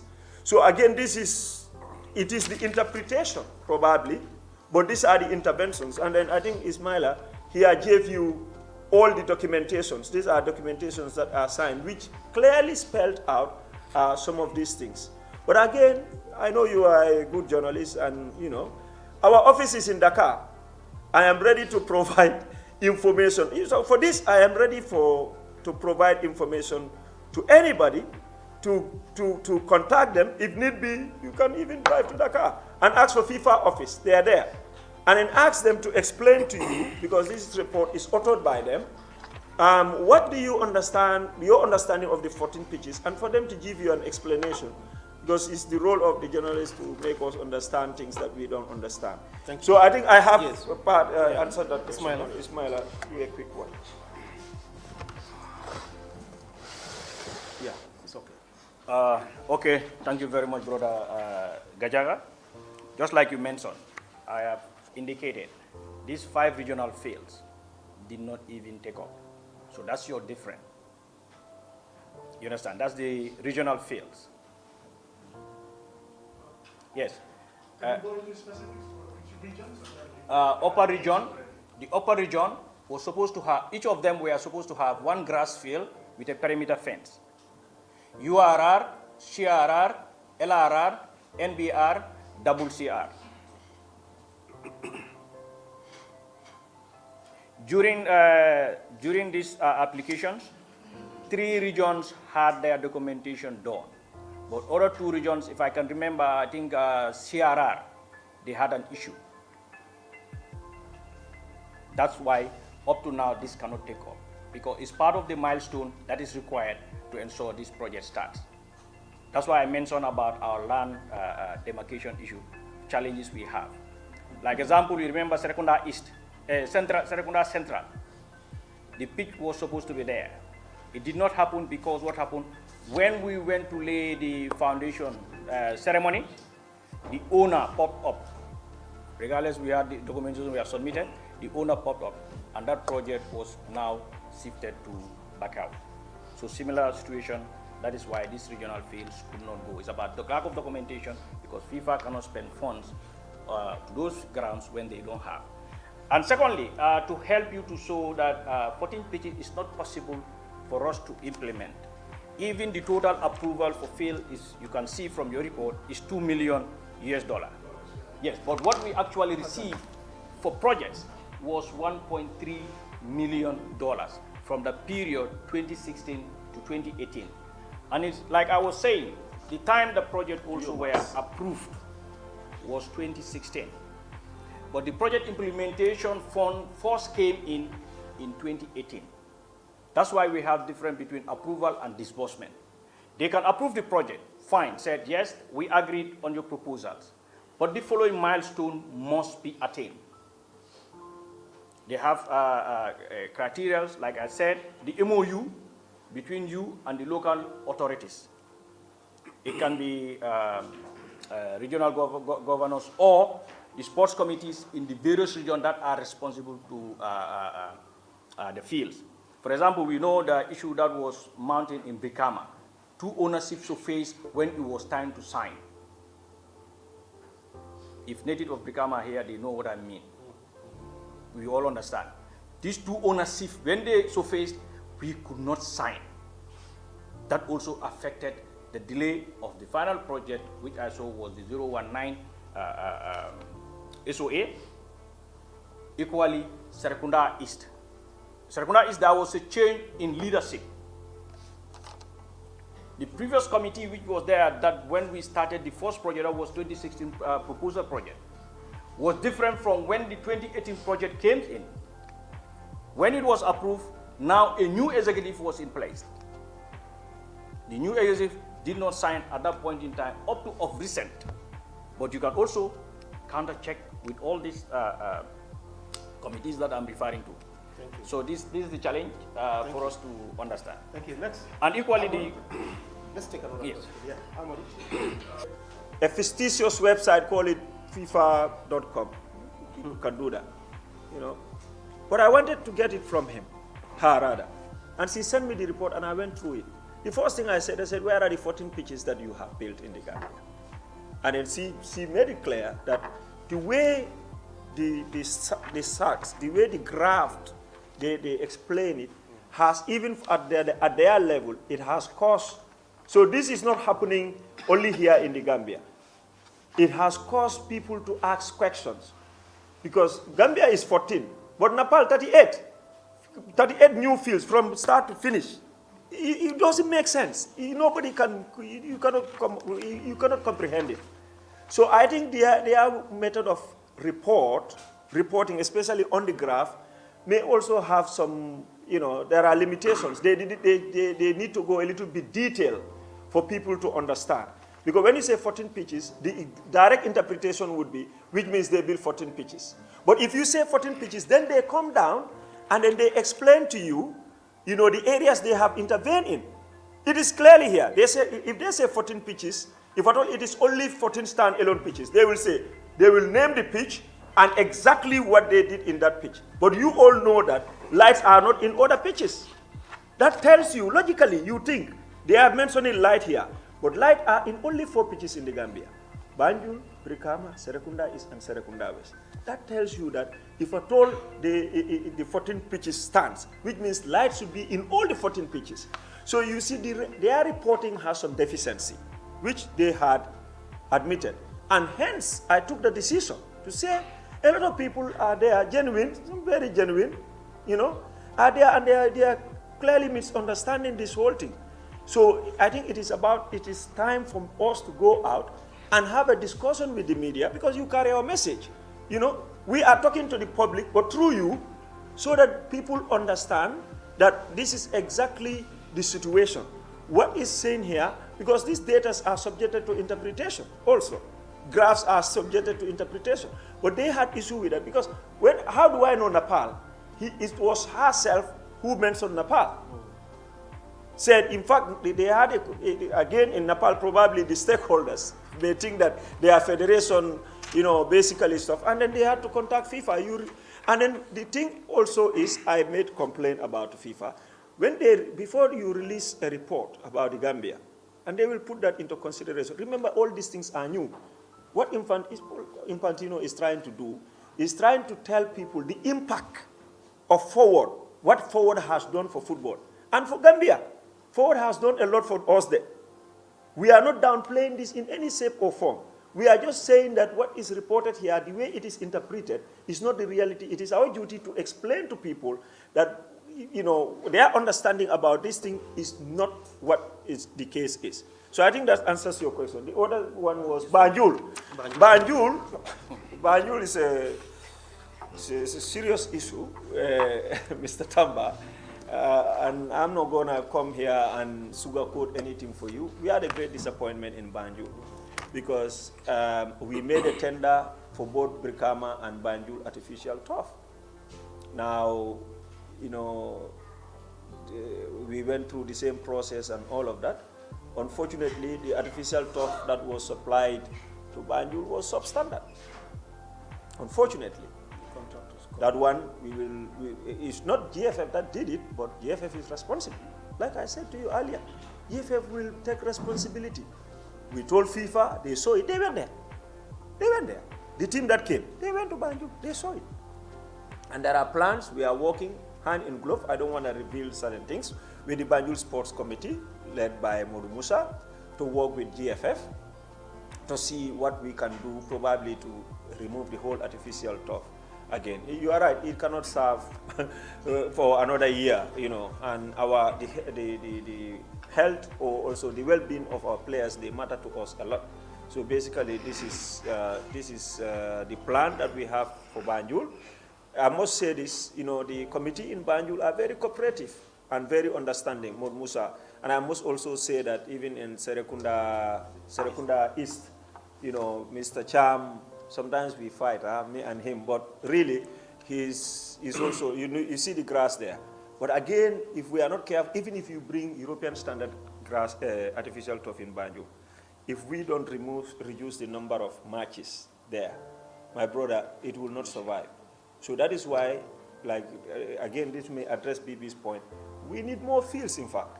We need more fields, because this country is growing, player pool is growing, we are increasing teams, third divisions are coming, now academies are also coming up, they have an academy association and all of that. People want to play football. So, but yes, that is for Banjul. We have plans to deal with that. Thank you. The next question is national team funding. Yeah. Yes. We have 10 minutes to go. Within this period, we should be able to exhaust. Okay, thank you. It's coming up to 2 o'clock.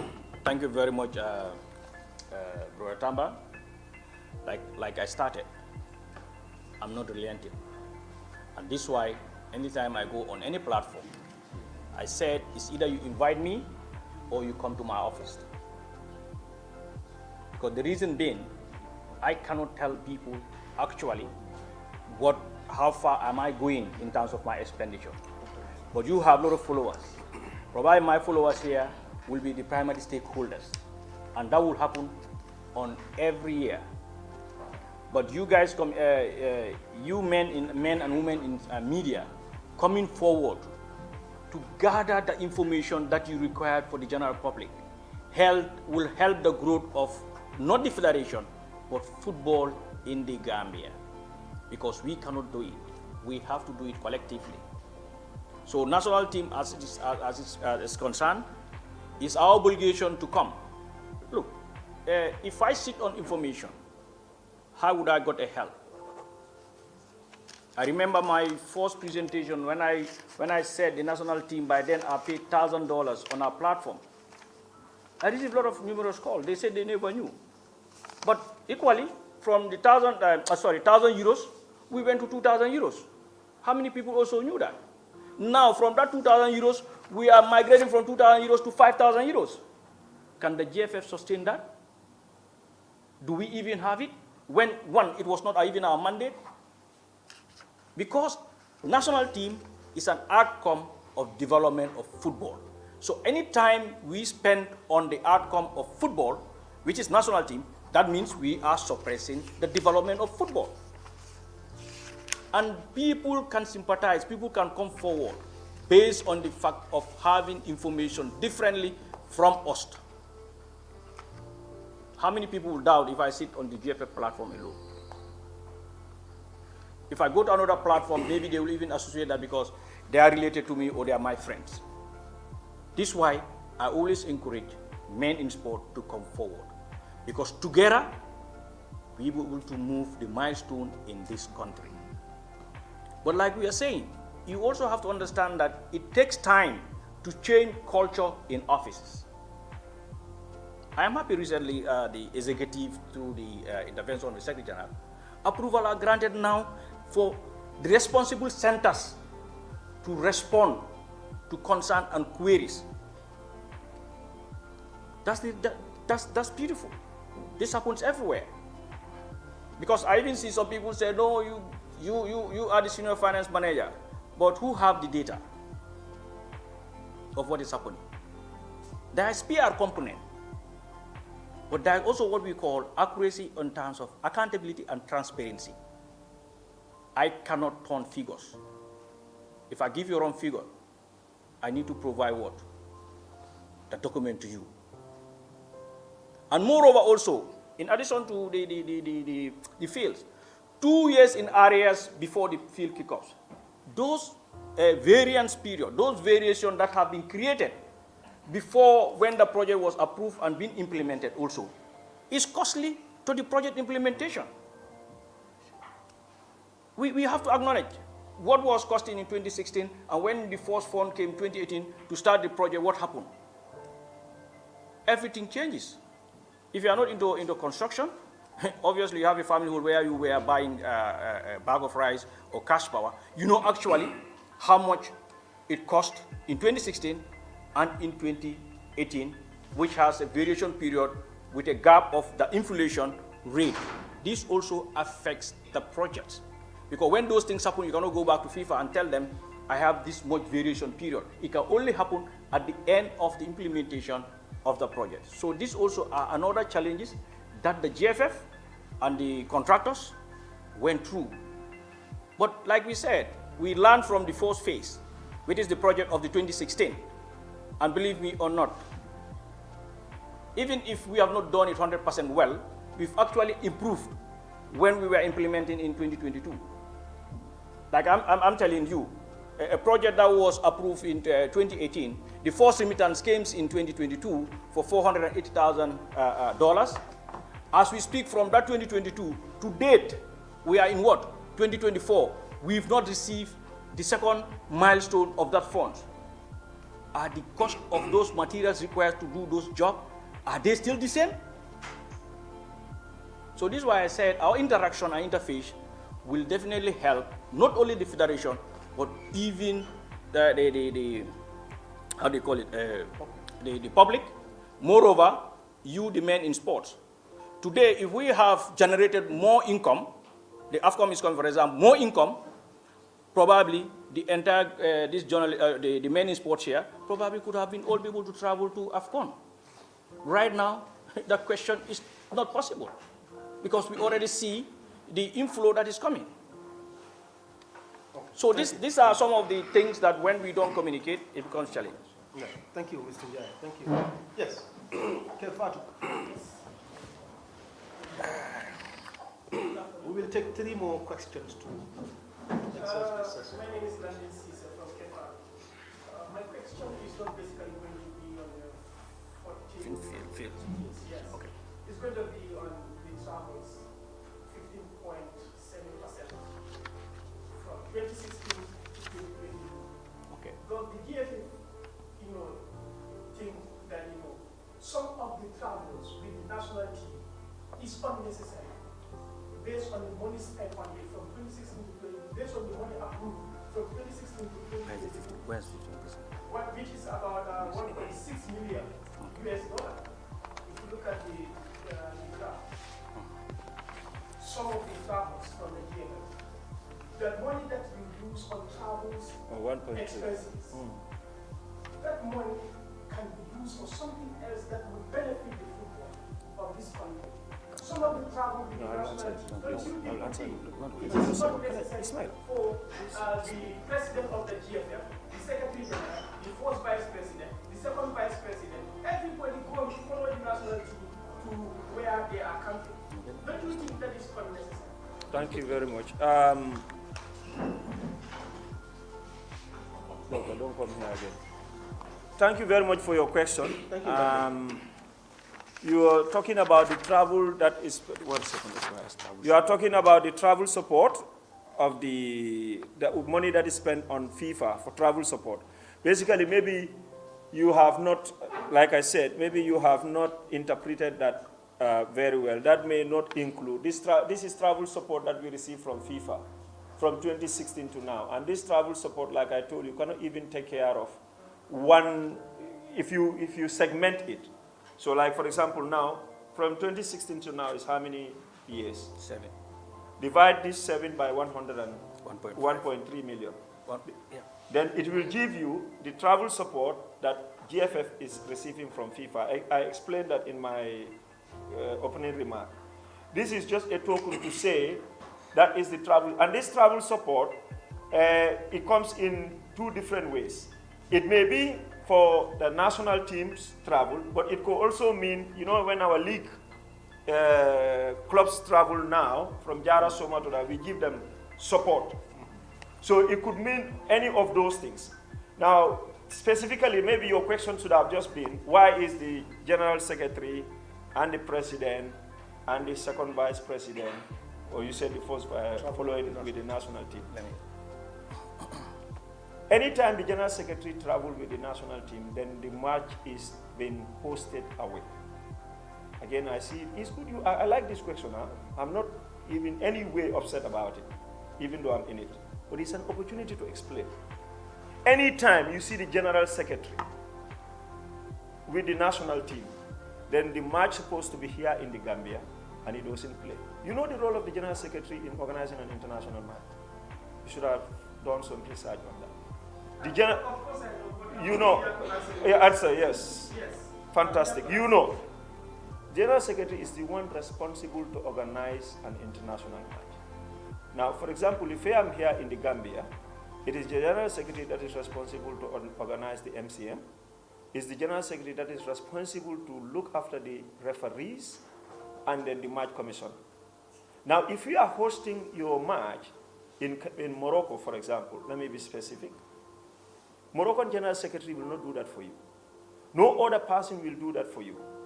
When those guests arrive, the visiting team and all of that, it's the role of the General Secretary to ensure that he is there and they are looked after as per the regulation of the tournament, which is that you have to, for international matches, A team, international matches, and all categories, you have to ensure that they are in a hotel. You have to ensure they have a bus. You have to ensure they have an official car. You have to ensure their security. The match commissioner doesn't talk to anybody, it's you. Things that he needs is you. So when we happen to host a match away, the general secretary and his team, you see, anybody that work in the GFF as a staff supports the general secretary. Football administration is different from other administrations. I hope you are listening to your answer. Okay. So for the president, my brother, tell me one national team that travels that does not go with their president. president is the legal head of the institution. It was explained the second vice president is the chairman of the technical and development committee, is the chairman of the competitions committee. And he's by profession also, he is a coach. It was perfectly okay for the coach and for the technical team for Mr. Fai to be part of their delegation. In fact, for him, he's a permanent fixture in the national team group. So probably the people who travel with the national team should be the president. But they are traveling there for a reason. And anytime the national team travels, they travel with the government staff. Do you find that out as well? The national team is the team of the nation. You just don't send them like that, right, with the coach and the technician. You don't do that. People must be administratively responsible for them and to ensure that, you know, all the process. So like every team, anytime you hear Gambia play outside, whether you know it or not, a government official is in the delegation.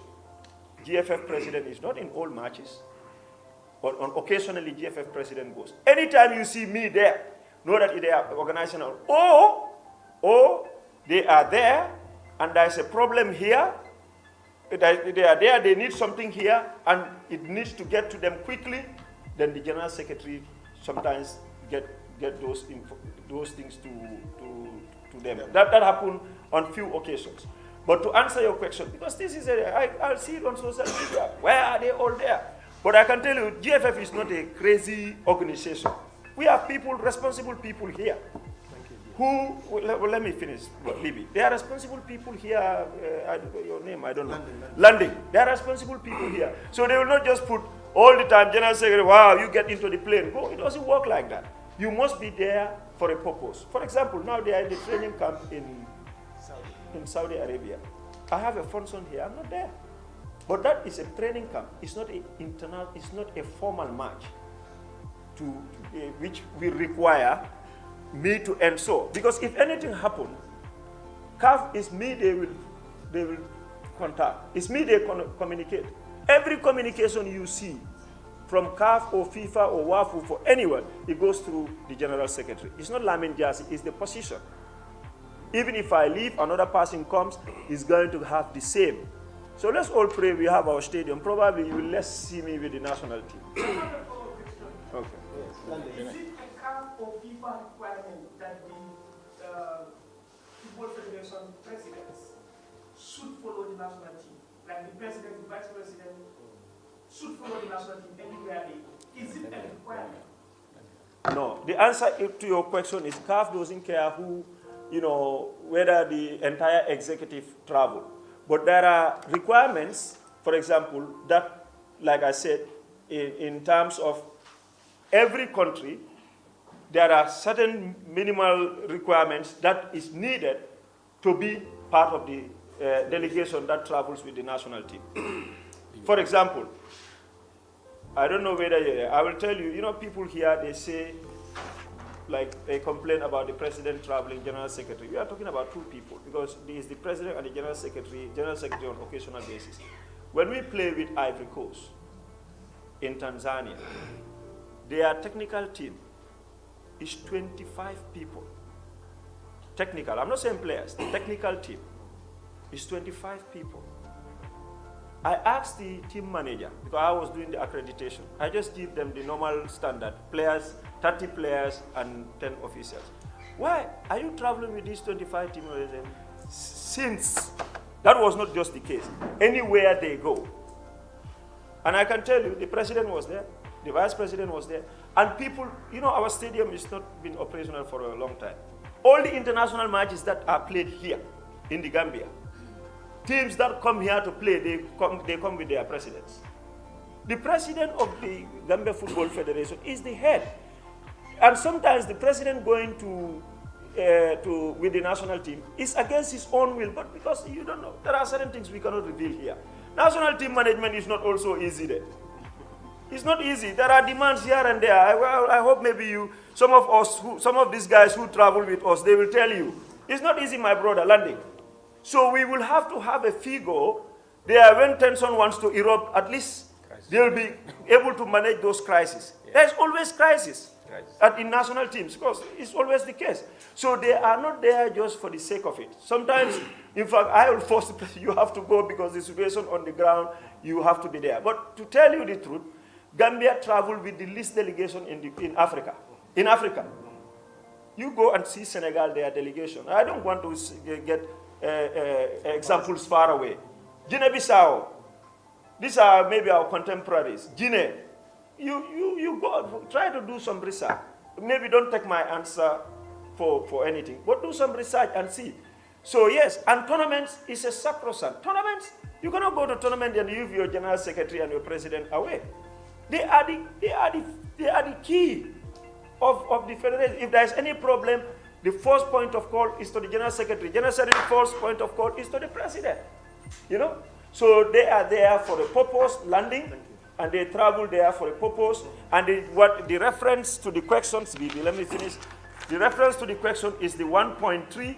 This 1.3 does not account for, is not included in the travel of the president and the general secretary. Most of the time, the travel of the general secretary and the president is not even funded by the government also. Let me make that clear. Ismaila will tell you. That is a GFF thing that GFF deals with. I hope that answers your question. Yeah, thank you very much. Yes, for that clarification. Barbaro has a question. I have a question. Yes, Mr. Jasi, Cameroon specifically now says that, according to Lamin Jasi, the report on the 14th of peace to advise FIFA to leave and is Not the way you say it. Probably the definition. I want to ask it. Yeah. Okay. No. You would. They did not build. Yes. On record, they did not build 14 pitches. They did not build 14 pitches. I think you got the answer. They had intervened in the fields that we have earlier reported, but they did not physically construct 14 pitches. So not necessarily as unfounded, but he will also report as he answers. Yes. He asked his question, I gave him an answer. Yes. Another one that you were talking about, you talk about the travel support. Yeah. You talk about the equipment support. We all understand that. It is now happening. Can you tell us the specific amount that is being given as a travel support? And the equipment support that comes From. with the forward program. Thank you very much. That question is good, and even the first question is also good, because you want specific answer from me. Don't worry, Pi is my bitang. So we have this journalistic heart, but that is also there. That part, I will let Ismaila answer that for you. The specific, you are asking for specific amount. Yes, for the travel support, and then Ismaila will answer that. Ismaila. Ismaila, be brief. We have Yes. 5 minutes. Just the figures. He wants the figures. Yes. Just Yes, I will come to you. Just Yes. give him the figures. No. Yes, one, I want to make it very clear. The travel support start coming in 2018. And the first phase of the travel support that we received was only $61,000. After which it was increased to $200,000. Up to of recent, in 2022, that we are out of, that's now increased to $250,000. Which is made for our national team, meaning FIFA is supporting Gambia. Initially, $200,000 for our 8 national teams. It was not only for senior national team, but for our 8 national team. All that we receive from FIFA is $200,000. And now, which has now been increased to $250,000. I think that's clear. Yeah. For example, if you take $60 for $1 by $200,000, you're talking about $12 million. Unfortunately, one outing of the national team A, at the time we were receiving, that was around 2018, happens to be around $15 million, which was shortfall. So meaning if the national team A was out once, that money is spent. All other 8 national teams, we don't have money for it. We take it from our developmental programs. This is what was happening. And this is why, for these 7 good years, we have 1.3. Equipment also started coming in 2018. That's why sometimes I think it's a blessing when they do their world review. Maybe these things happen to be coming from Gambia. They see that Gambia, the national team, was mainly taken care of by the GFF. Because from audit recommendation and observations, that is where they also re-strategize.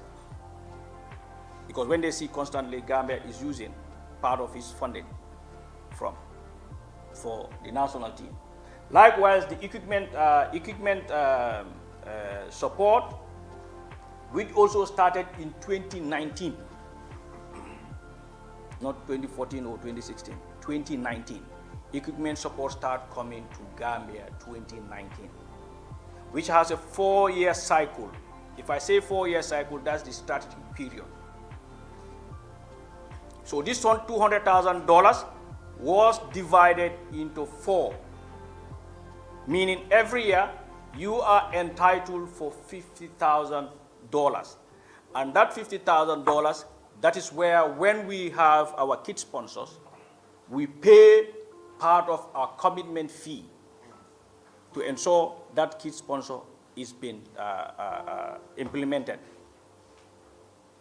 So, thank you. His question has Yes, been specific.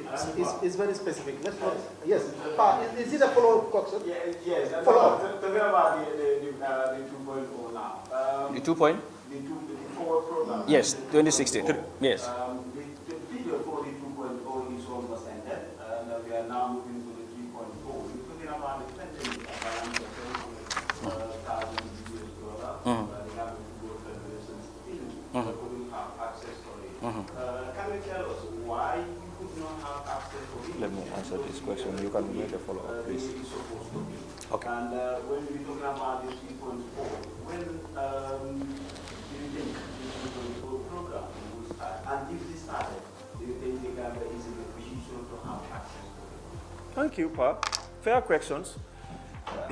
I hope you have, we have answered your 2. The third one is about 3.2. Yes, 2.0. 2.0. You know why? I explained that. The reason why we could not get, and that is mainly on the project side. Because for operational support, the way it works, like in January, this is a perfect time to explain this. You know, we are in January now. FIFA will release the first installment payment, of operational support. So that one, you will get it. If you recall, during COVID period, they have waived the requirement. Because even this operational support also, now, this January we will receive operational support, the full amount. No, 50.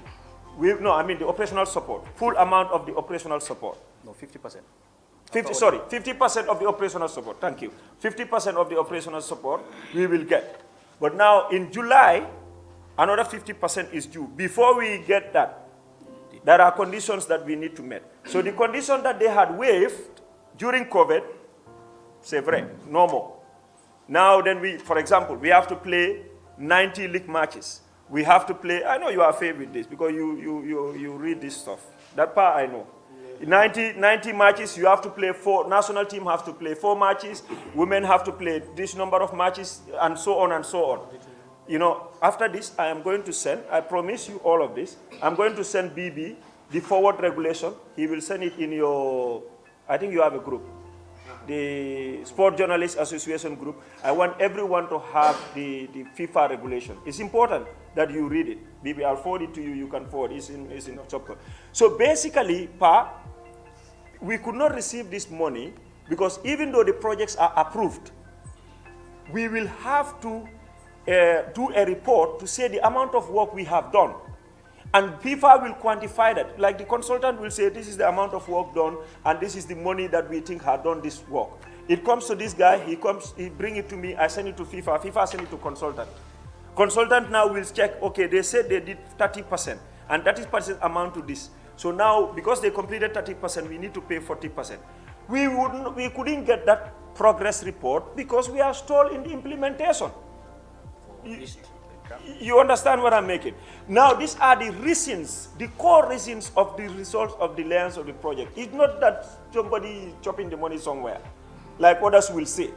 It is not that. It's because you cannot move unless what you started, you complete that. When you complete that, you send a report, they have to certify it. So that is why they came here. They came here shortly, not long ago. Now they went to all the places. This new artificial turf lake, like he asked, the perimeter fence of Banjul and all of them, they asked. And this time around, you know how they did it? Before they released the money, they came first and see, okay, this is what you want to do. How is the state of this? They went. When we said we did it, they came back and said, okay, you said you did it. Let's see what you did.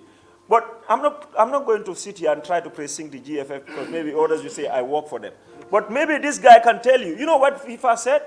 He said, in fact, we have undervalued some of our projects. Like Ismaila is saying, because we told them sometimes this get delayed.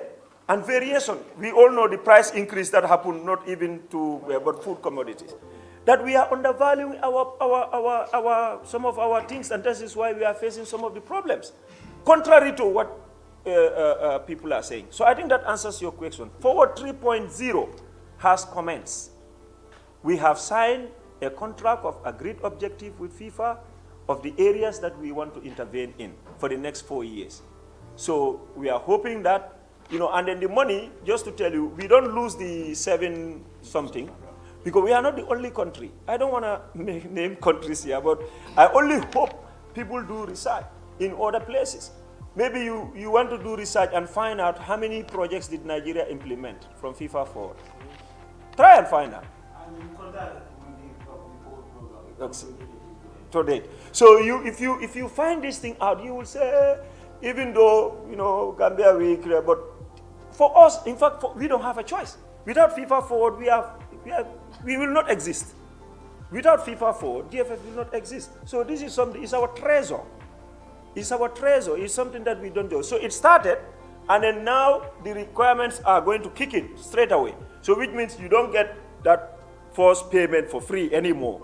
Because during the COVID, they waived it. So whether national team play 4 matches or not, you will get it. Now, February, May, in fact, it's April, me and Ismaila and KMO and all these people here would have to write a report to say we have played 4 matches for the national team, women, U17, U15, referees training, 10. We have also, even they went further. Let me tell you a new regulation in the Forward 2.3. It's governance. So governance is there, like what we are saying. Have you done your AGM? Have you, is your books accounted? Did you have safeguarding regulations? Like, for example, like kids, academies. All of these new things. So every year, and this also, I'm sure you will remember when we published it, when me and the president went to France, because you know what, we try to even publish all of that. That whenever we travel, especially to attend this, we will explain it for the people to know, because we felt that they need to know. We went there, we had a consultation meeting. We looked at the regulation, we agreed on it, and we also done the contract for agreed objective. It is signed, it is given to them. So basically now for 3.2 has started, but we can access our 700 and whatever money is there. But not just like that. Again, we will have to send a report of the completion of these projects. Thank you. Yes, thank you. Yes, yes. Yes, thank you. My name is Ajay Stem from NPM. Fine. Yes, you have clarified that the 14 inches, as many people assume, is not the physical when it comes to quantity.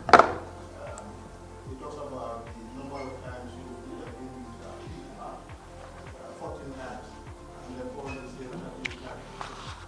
I was thinking, would it have been wiser to at least focus, like what we said, let's say for instance, instead of on the east, focus on that one instead of touching on the karma, Banjul, and other aspects of the other team. So that let's say people can say, yes, here we are in Gambia, we are feeling, the forward one, because there is a standard minister where the Scorpions can even play, instead of going out to play in Senegal. Last time we played chess, the capacity is not bigger than some of the parties in the country. So we are about to witness the 3.0. Will it be a lesson for the at least to say, instead of having this 14 number of times of intervening with FIFA on this project, whether they are not going to allow you to start a project on scratch, but there are parts that can be renovated and the capacities can be expanded, so that the next time the stadium is not fit for purpose, you can use those parts. Thank you very much. I've seen in Mauritania, a big one, 8,000 capacity out of this project, the FIFA Forward, and they're using it for their national teams to play there. Thank you very much. Good. We are aware of Mauritania are very good friends, and like you said, we share lessons, but our conditions and our situations are very different. I only hope I'm talking on. Now, like I answered BB's question, is the same answer. For us, we cannot, all the other fields were a priority for us. We could not restrict ourselves into only 7 that you were talking about. However, you said, I hope this is going to be a lesson learned. Even what we have done, we learned a lot of lesson in it. And we have even taken a resolution. That is why, if you follow us and follow our things we do as far as projects are concerned, we are not having any new project again, unless this project that we list are completed. So whatever funds that we receive from FIFA now is to complete these projects. We are not going into any project. The independent stadium, I hear that a lot. I'm glad you mentioned it. FIFA cannot intervene in the independent stadium. Condition of FIFA's intervention in any project is for you to cede ownership to them. That is it. You have to cede ownership to them. This independent stadium is the property of the government of the Gambia. No, I'm just saying, for example, you know, Mauritania, the federation, they have a desk officer in the office of the president. And their budget is included. And their budget is funded by the Mauritanian government. No, allow me to answer. What I said is that when Mauritania realized that they were out of revenues to host international matches, Yes. then came the FIFA Forward in 2016-17. Whether the desk officer in the president's office was very according to what I read, the 8,000 capacity that we did in Warsaw was completely from the forward project. Yeah, they can do that. If you allow me to learn, I would have exhausted why that is possible. That is possible because they don't use their FIFA Forward money for their national team. They don't use their FIFA Forward money for any other thing. So some countries, that's what they do. So for example, like you are, right now for 3.0, we are entitled to $3 million US. Now, if you can justify, you can take all these $3 million US at once. Now, if for example, let's say Ghana, they just want to build a mini stadium, out of the 3 point something, they can get it. But we cannot afford that. Because if we take all these 3.3 million, we will close Gambia Football Federation. Because part of the support that we are giving the national team, we do special projects, and those special projects will come from this $3 million. So you see the constraints. Now for Mauritania, they can afford it because there is somewhere that they need to spend that they are not spending. Someone is taking care of that. I cannot compare us with Morocco. That's why I don't even want to go there. This support that Morocco is giving to, it's not only us that Morocco is supporting. I'm sure you know, a lot of countries are playing their international matches in Morocco because their stadiums are banned equally. As we speak, Africa, we have 20 countries that don't play matches in their own country. Morocco is using it as sport diplomacy. People have different use for it. They will use that fund and help Gambia, help other countries, help Guinea-Bissau, help Conakry, help Cape Verde, help Burundi. Those are the countries that, because for them, there's a massive investment in sports as far as football is concerned. So that is the case. Our situation is unique.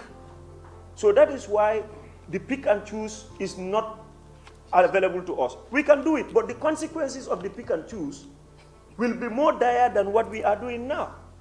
So it's like you are between the devil and the hard place. Where do you go? That is the situation that we are. That's why I tell people every day is crisis management because of the limited resources. Gambia, we are endowed with talents. The passion of football in this country is unmatched. But our problem is resources. We don't have the resources. And then because of that lack of resources, that is why, in fact, what we are able to do, in fact, we should be proud that this lack of resources, but we are still making headlines. We are making headlines on and off the pitch. So I think that's the answer to your question. But like when you compare also country to country, you also compare what obtains in that country and what obtains in yours, so that people can be able to make a fair judgment. That's why I also tell you what is happening in Mauritania as far as the support from the government is concerned. Thank you, GS. Thank you. Thank you very much. I think... ku yoddu sa xët te quality jas na ñoo yor seen cumbukaay tur day uyu borom jas na pire sa ko bëggee fii si biir Gambia bi dawal foofu sa quality jas na your number one stop shop. Ana sama jigéen ñi dama bëgg ngeen jox ma seen nopp garmi yi ndaxte quality jas na amal nañ leen ay til yu toj daala poos abaaya yu yiiw waaye it amal nañ leen ay boreda yu rafet boreda yoo xam ne pour góor ñi la ak pour jigéen ñi amal nañ leen body scrub yi nga xam ne nii dafay defar seen yaram bam nice waaye it fàttewuñ fa diw yi. Ana sama jeeg yu pare yi quality jas na amal nañ leen fa andi cuuraay yu neex house spray ak bépp xeetu baax pour seen biir néeg. Dama ne atum ren jii ku sa jëkkër mere ku ne yow la neex ndaxte quality jas na ñëw na si dëkk bi pour defar sëy yi. Makeup artist yi bàyyi leen gannaaw ñu ngi leen fa amal ay makeup product yu quality waxu leen léegi nii foofa sa Westfield jàkkaarloog monument bi wala nga jokkoo quality jas na si 250 0124 ak quality jas na taaral sa bopp taaral sa néeg waaye it dëggal sa alaaji aas.